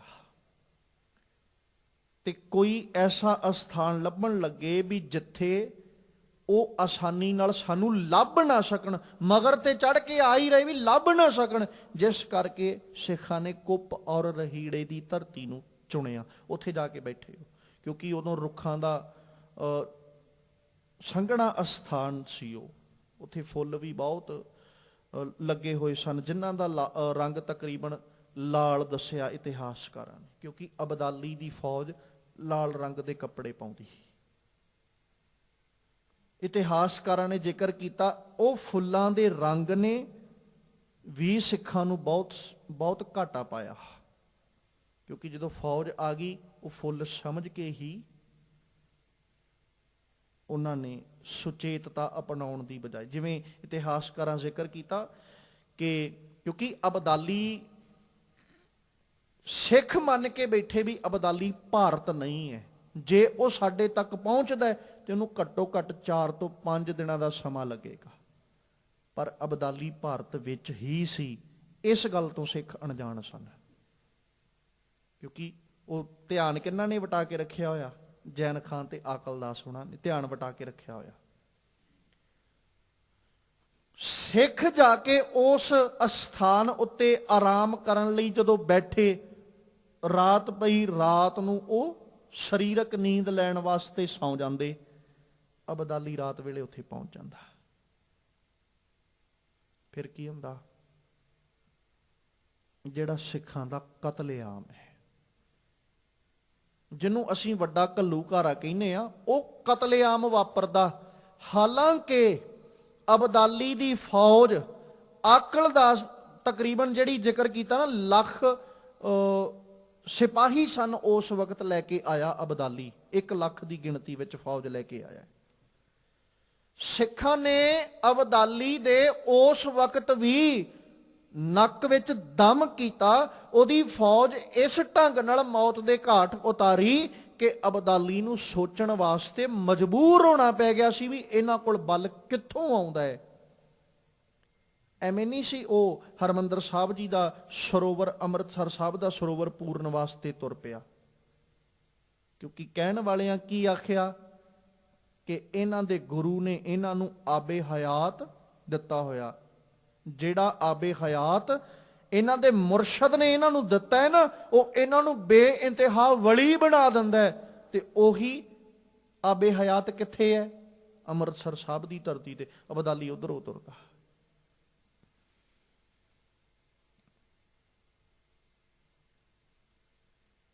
ਉਸ ਵਕਤ ਨੁਕਸਾਨ ਤੇ ਬਹੁਤ ਹੋਇਆ। ਤਕਰੀਬਨ ਜਿਹੜਾ ਜ਼ਿਕਰ ਕੀਤਾ ਇਤਿਹਾਸਕਾਰ ਕੁਝ ਕਰਦੇ 20,000 ਤੋਂ 50,000 ਤੱਕ ਸਿੱਖਾਂ ਦੀ ਗਿਣਤੀ ਹੈ ਜਿਹੜੇ ਉਸ ਵਕਤ ਸ਼ਹਾਦਤ ਦਾ ਜਾਮ ਪੀਂਦੇ, ਤੇ ਕੁਝ ਕੁ ਇਤਿਹਾਸਕਾਰਾਂ ਨੇ 40,000 ਤੱਕ ਦੀ ਗਿਣਤੀ ਦੱਸੀ ਜਿਹੜੇ ਸ਼ਹਾਦਤ ਦਾ ਜਾਮ ਪੀਂਦੇ ਨੇ। ਗੱਲ 20 ਤੋਂ 50 ਜਾਂ 40,000 ਦੀ ਨਹੀਂ, ਗੱਲ ਇਹ ਹੈ ਕਿ ਨੁਕਸਾਨ ਕਿੰਨਾ ਹੋਇਆ। ਉਸ ਵਕਤ ਜਿਹੜਾ ਨੁਕਸਾਨ ਸਿੱਖਾਂ ਨੇ ਝੱਲਿਆ, ਅਹਿਮਦ ਸ਼ਾਹ ਅਬਦਾਲੀ ਨਾਲ ਮੁਕਾਬਲਾ ਕਰਦਿਆਂ ਹੋਇਆਂ ਵੱਡੇ ਘੱਲੂਘਾਰੇ ਦੇ ਰੂਪ ਵਿੱਚ, ਕਿਉਂਕਿ ਉਹ ਜਿਹੜਾ ਘੱਲੂਘਾਰਾ ਸੀ ਨਾ, ਉਹਦੇ ਤੋਂ ਪਹਿਲਾਂ, ਉਸ ਘਟਨਾ ਤੋਂ ਪਹਿਲਾਂ ਸਿੱਖ ਇਸ ਚੀਜ਼ ਤੋਂ ਜਾਣੂ ਨੇ ਕਿ ਹੁਣ ਅਬਦਾਲੀ ਨੇ ਭਾਰਤ ਤੇ ਹਮਲਾ ਨਹੀਂ, ਹੁਣ ਅਬਦਾਲੀ ਨੇ ਸਿੱਖਾਂ ਤੇ ਹਮਲਾ ਕਰਨਾ, ਭਾਰਤ ਤੇ ਨਹੀਂ। ਕਿਉਂਕਿ ਭਾਰਤ ਤੇ ਉਹਦੇ ਖਿਲਾਫ ਖੜੋਂਦਾ ਹੀ ਨਹੀਂ ਹੈ। ਜਿਹੜੀ ਆ ਕਹਾਵਤ ਚੱਲ ਰਹੀ ਹੈ ਨਾ, ਖਾਦਾ ਪੀਤਾ ਲਾਹੇ ਦਾ ਬਾਕੀ ਅਹਿਮਦ ਸ਼ਾਹੇ ਦਾ, ਇਹ ਸਾਰਾ ਕੁਝ ਭਾਰਤ ਵਾਸੀਆਂ ਦੀ ਜ਼ੁਬਾਨ ਹੈ। ਕਿਉਂਕਿ ਉਹਨਾਂ ਨੂੰ ਇਹ ਸੀ ਵੀ ਖਾ ਲੋ ਲਾਹਾ, ਪਹਿਨ ਲੋ ਲਾਹਾ, ਨਹੀਂ ਤੇ ਜਿੱਦਣ ਅਬਦਾਲੀ ਆ ਗਿਆ ਉਹਨੇ ਸਾਰਾ ਕੁਝ ਹੀ ਲੈ ਜਾਣਾ। ਇਹ ਉਦੋਂ ਪ੍ਰਚਲ ਸਿੱਖਾਂ ਦੇ ਬੋਲੇ ਨਹੀਂ, ਇਹ ਬੋਲੇ ਭਾਰਤ ਵਾਸੀਆਂ ਦੇ ਨੇ। ਤੇ ਰੋਕਦਾ ਕੌਣ ਸੀ? ਜਿਹੜੇ ਸੂਰਮਗਤੀ ਨਾਲ ਭਰੇ ਹੋਏ। ਇਹ ਮੈਂ ਜਿੱਥੇ ਆਪਾਂ ਇਤਿਹਾਸਕ ਦਿਨ ਚੇਤੇ ਕਰ ਰਹੇ ਆ ਨਾ ਅੱਜ ਦਾ, ਉਹਨਾਂ ਸ਼ਹੀਦਾਂ ਨੂੰ, ਕੋਟਾਨਕੋਟ ਉਹਨਾਂ ਦੀ ਸ਼ਹਾਦਤ ਨੂੰ ਜਿੱਥੇ ਪ੍ਰਣਾਮ ਕਰ ਰਹੇ ਆ, ਸਤਿਗੁਰੂ ਜੀ ਨੇ ਅੱਜ ਦੇ ਸ਼ਬਦ ਵਿੱਚ ਵੀ ਇਹੋ ਪ੍ਰਕਰਨ ਦਿੱਤਾ। ਉਹ ਜੰਗਲਾਂ ਵਿੱਚ ਬੈਠੇ ਵੀ ਬਾਦਸ਼ਾਹ, ਅਬਦਾਲੀ ਰਾਜ ਗੱਦੀ ਉੱਤੇ ਬੈਠਾ ਵੀ ਕੰਗਾਲ। ਜੇ ਅਬਦਾਲੀ ਕੋਲ ਰਾਜ ਹੁੰਦਾ, ਰਾਜ ਸੀ, ਰਾਜਾ ਹੁੰਦਾ, ਤੇ ਉਹ ਸਬਰ ਕਰਕੇ ਬਹਿ ਜਾਂਦਾ, ਉਹਨੂੰ ਹੋਰ ਅਗਾਂਹ ਵਧਾਉਣ ਦੀ ਲਾਲਸਾ ਨਾ ਹੁੰਦੀ, ਪਰ ਸਬਰ ਨਹੀਂ ਸੀ। ਤੇ ਦੂਜੇ ਪਾਸੇ ਚਿੱਤ ਆਵੈ ਉਸ ਪਾਰ ਬ੍ਰਹਮ ਤਾਂ ਨਿਹਚਲ ਹੋਵੈ ਰਾਜ। ਅਗਲੇ ਜੰਗਲਾਂ 'ਚ ਰਹਿੰਦਿਆਂ ਘੋੜਿਆਂ ਦੀਆਂ ਕਾਠੀਆਂ ਤੇ ਸੌਂਦਿਆਂ ਵੀ ਆਪਣੇ ਆਪ ਨੂੰ ਬਾਦਸ਼ਾਹ ਆਖਦੇ ਨੇ, ਆਪਣੇ ਆਪ ਨੂੰ ਰਾਜੇ ਮੰਨਦੇ ਨੇ। ਭਾਵੇਂ ਹੁਣ ਰਾਜ ਕੀ ਹੈ? ਸਿਰਫ ਉਹ ਇੱਕ ਘੋੜਾ ਜਿਸ ਘੋੜੇ ਤੇ ਉਹ ਸਵਾਰੀ ਕਰ ਰਹੇ। ਘਰ ਦਾ ਤੇ ਪਤਾ ਹੀ ਨਹੀਂ, ਪਰਿਵਾਰ ਦਾ ਤੇ ਪਤਾ ਹੀ ਨਹੀਂ, ਫਿਰ ਵੀ ਰਾਜੇ ਨੇ। ਕਿਉਂਕਿ ਕੋਲੇ ਕੀ ਹੈ? ਗੁਰੂ ਕੀ ਬਾਣੀ, ਰੱਬ ਜੀ ਤੇ ਭਰੋਸਾ, ਗੁਰੂ ਕਾ ਗਿਆਨ ਤੇ ਰੱਬ ਜੀ ਉੱਤੇ ਵਿਸ਼ਵਾਸ। ਚਿੱਤ ਆਵੈ ਉਸ ਪਾਰ ਬ੍ਰਹਮ ਤਾਂ ਨਿਹਚਲ ਹੋਵੈ। ਰਾਜ ਅਸੀਂ ਜੰਮਦੇ ਹੀ ਰਾਜੇ ਹਾਂ। ਕਿਉਂ? ਕਿਉਂਕਿ ਸਾਨੂੰ ਸਰਦਾਰੀ, ਸਾਨੂੰ ਬਾਦਸ਼ਾਹ ਸਾਡੇ ਬਾਪੂ ਨੇ ਬਣਾਇਆ। ਗੁਰੂ ਕਲਗੀਧਰ ਸਾਹਿਬ ਸਾਡੇ ਪਿਤਾ ਨੇ ਸਾਨੂੰ ਬਾਦਸ਼ਾਹ ਬਣਾਇਆ। ਅਸੀਂ ਜੰਮਦੇ ਹੀ ਬਾਦਸ਼ਾਹ ਹਾਂ, ਭਾਵੇਂ ਸਾਡੇ ਕੋਲ ਕੁਝ ਵੀ ਨਾ ਹੋਵੇ। ਸੰਸਾਰਕ ਤੌਰ ਦੇ ਉੱਤੇ ਦੁਨੀਆ ਦੀਆਂ ਨਜ਼ਰਾਂ ਵਿੱਚ ਸਾਡੇ ਕੋਲ ਕੁਝ ਨਾ ਹੋਵੇ, ਪਰ ਅਸੀਂ ਬਾਦਸ਼ਾਹ ਹਾਂ, ਕਿਉਂਕਿ ਸਾਨੂੰ ਸਾਡੇ ਪਿਤਾ ਗੁਰੂ ਕਲਗੀਧਰ ਸਾਹਿਬ ਨੇ ਰਾਜੇ ਬਣਾਇਆ। ਸਾਨੂੰ ਨਿਹਚਲ ਰਾਜ ਉਹਨਾਂ ਨੇ ਦਿੱਤਾ ਹੈ। ਤੇ ਫਿਰ ਦੁਨੀਆ ਦੇ ਬਾਦਸ਼ਾਹ ਸਾਡਾ ਰਾਜ ਥੋੜੀ ਖੋ ਸਕਦੇ। ਦੁਨੀਆ ਦੇ ਰਾਜੇ ਸਾਡਾ ਰਾਜ ਥੋੜੀ ਖੋ ਸਕਦੇ ਨੇ। ਨਾ ਤੇ ਦੁਨੀਆ ਦੇ ਰਾਜੇ ਇਸ ਫੌਜ ਨੂੰ ਮਾਰ ਸਕਦੇ, ਔਰ ਨਾ ਹੀ ਦੁਨੀਆ ਦੇ ਰਾਜੇ ਇਸ ਰਾਜ ਨੂੰ ਖੋ ਸਕਦੇ, ਕਿਉਂਕਿ ਇਹ ਫੌਜ ਵੀ ਅਕਾਲ ਕੀ ਤੇ ਇਹਨਾਂ ਦਾ ਰਾਜ ਵੀ ਨਿਹਚਲ ਹੈ। ਇਹ ਤੇ ਜੰਮਦੇ ਕੱਲਾ ਕੱਲਾ ਬਾਦਸ਼ਾਹ ਹੈ। ਤੇ ਭਾਵੇਂ ਵੱਡਾ ਘੱਲੂਘਾਰਾ ਵਰਤਿਆ, ਭਾਵੇਂ ਛੋਟਾ ਘੱਲੂਘਾਰਾ ਵਾਪਰਿਆ, ਤੇ ਭਾਵੇਂ ਤੀਜੇ ਘੱਲੂਘਾਰੇ ਦੇ ਰੂਪ ਵਿੱਚ ਕਤਲੇਆਮ ਫਿਰ ਸਿੱਖਾਂ ਦਾ ਹੋਇਆ, ਪਰ ਰਾਜ ਸਾਡਾ ਅੱਜ ਵੀ ਨਿਹਚਲ ਹੈ। ਕਿਉਂਕਿ ਸਾਡੇ ਕੋਲ ਗੁਰੂ ਕੀ ਬਾਣੀ ਦਾ ਭਰੋਸਾ ਤੇ ਰੱਬ ਜੀ ਉੱਤੇ ਵਿਸ਼ਵਾਸ, ਬਾਣੀ ਦਾ ਗਿਆਨ। ਔਰ ਖਿਆਲ ਰੱਖੀਏ, ਇਹੀ ਚੀਜ਼ਾਂ ਨੇ ਜਿਹੜੀਆਂ ਸਾਨੂੰ ਬਾਦਸ਼ਾਹ ਬਣਾਉਂਦੀਆਂ। ਤੇ ਸਾਡਾ ਫਰਜ਼ ਬਣਦਾ ਅਸੀਂ ਗੁਰੂ ਕੇ ਗਿਆਨ ਤੇ ਰੱਬ ਉੱਤੇ ਭਰੋਸਾ ਆਪਣਾ ਬਣਾਈ ਰੱਖੀਏ। ਇਹ ਨਾ ਕਿਤੇ ਸਾਡੇ ਕੋਲੋਂ ਜਾਵੇ ਨਾ ਗੁਰੂ ਕਾ ਗਿਆਨ, ਗੁਰਬਾਣੀ, ਔਰ ਨਾ ਹੀ ਰੱਬ ਜੀ ਉੱਤੇ ਭਰੋਸਾ। ਇਹ ਸਾਡਾ ਕਦੇ ਟੁੱਟੇ ਨਾ। ਸਦੀਵ ਸਾਡਾ ਗੁਰਬਾਣੀ ਤੇ ਵਿਸ਼ਵਾਸ ਔਰ ਰੱਬ ਜੀ ਉੱਤੇ ਭਰੋਸਾ ਬਣਿਆ ਰਹੇ, ਤਾਂ ਜੋ ਉਹ ਰੱਬ ਜੀ ਦੀ ਰਹਿਮਤ ਦੇ ਪਾਤਰ ਅਸੀਂ ਬਣੇ ਰਹੀਏ। ਤੇ ਉਸ ਪ੍ਰਭੂ ਜੀ ਦੀ ਯਾਦ ਵਿੱਚ ਜੁੜੇ ਹੋਏ ਅਸੀਂ ਉਸ ਮਾਲਕ ਅੱਗੇ ਨਿਤਾ ਪ੍ਰਤੀ ਅਰਜ਼ੋਈ ਤੇ ਬੇਨਤੀ ਕਰਦੇ ਰਿਹਾ ਕਰੀਏ, ਸਤਿਗੁਰੂ ਜੀਓ ਆਪ ਜੀ ਰਹਿਮਤ ਕਰੋ, ਸਾਨੂੰ ਵੀ ਬਖਸ਼ਿਸ਼ ਦੇ ਕੇ ਆਪਣੇ ਦਰ ਉੱਤੇ ਭਰੋਸਾ, ਪਿਆਰ, ਵਿਸ਼ਵਾਸ ਸਾਨੂੰ ਬਖਸ਼ਿਸ਼ ਕਰੋ, ਔਰ ਆਪ ਜੀ ਦੇ ਪ੍ਰਤੀ ਸਾਡੇ ਹਿਰਦਿਆਂ ਵਿੱਚ ਪ੍ਰੇਮ ਬਣਿਆ ਰਹੇ। ਮਾਲਕ ਜੀ ਅੱਗੇ ਆਪਾਂ ਅਰਜ਼ੋਈ ਕਰਦੇ ਰਿਹਾ ਕਰੀਏ। ਨਾਮ ਮਿਲੈ ਤਾਂ ਜੀਵਾ, ਨਾਨਕ ਨਾਮ ਮਿਲੈ ਤਾਂ ਜੀਵਾ, ਨਾਮ ਮਿਲੈ ਤਾਂ ਜੀਵਾ, ਨਾਨਕ ਨਾਮ ਮਿਲੈ ਤਾਂ ਜੀਵਾ।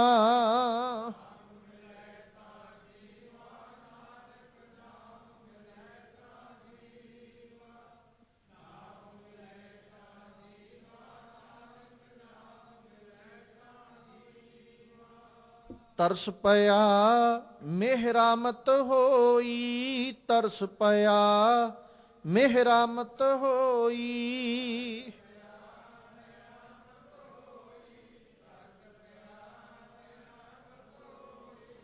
ਸਤਿਗੁਰ ਸੱਜਣ ਮਿਲਿਆ, ਸਤਿਗੁਰ ਸੱਜਣ ਮਿਲਿਆ।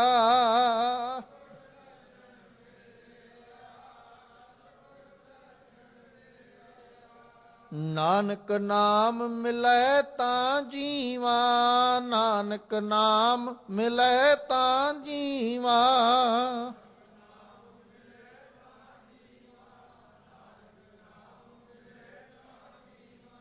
ਤਨ ਮਨ ਥੀਵੈ ਹਰਿਆ, ਤਨ ਮਨ ਥੀਵੈ ਹਰਿਆ।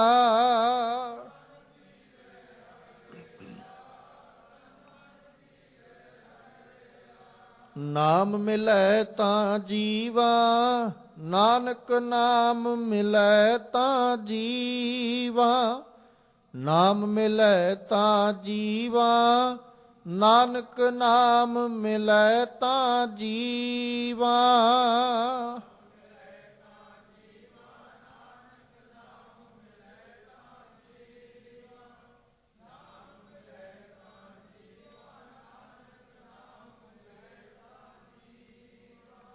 ਸਤਿਗੁਰੂ ਪਾਤਸ਼ਾਹ ਜੀ ਬਖਸ਼ਿਸ਼ ਕਰਨ, ਸਾਡੇ ਸਭਨਾਂ ਦੀਆਂ ਹਾਜ਼ਰੀਆਂ ਆਪਣੇ ਦਰ ਉੱਤੇ ਪ੍ਰਵਾਨ ਕਰ ਲੈਣ।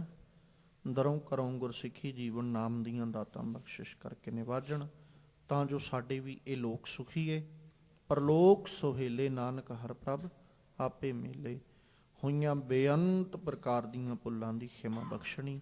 ਆਓ ਸਤਿਗੁਰੂ ਜੀ ਕੇ ਪਾਵਨ ਬਚਨ ਆਪਣੇ ਹਿਰਦੇ ਵਿੱਚ ਵਸਾ ਲਈਏ। ਜੇ ਕੋ ਹੋਵੇ ਦੁਬਲਾ ਨੰਗ ਭੁਖ ਕੀ ਪੀਰ,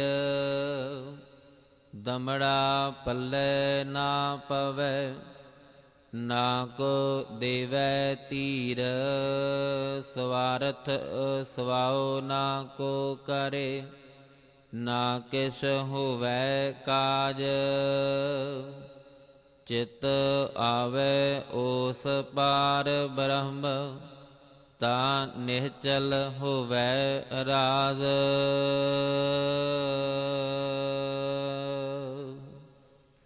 ਵਾਹਿਗੁਰੂ ਜੀ ਕਾ ਖਾਲਸਾ, ਵਾਹਿਗੁਰੂ ਜੀ ਕੀ ਫਤਿਹ।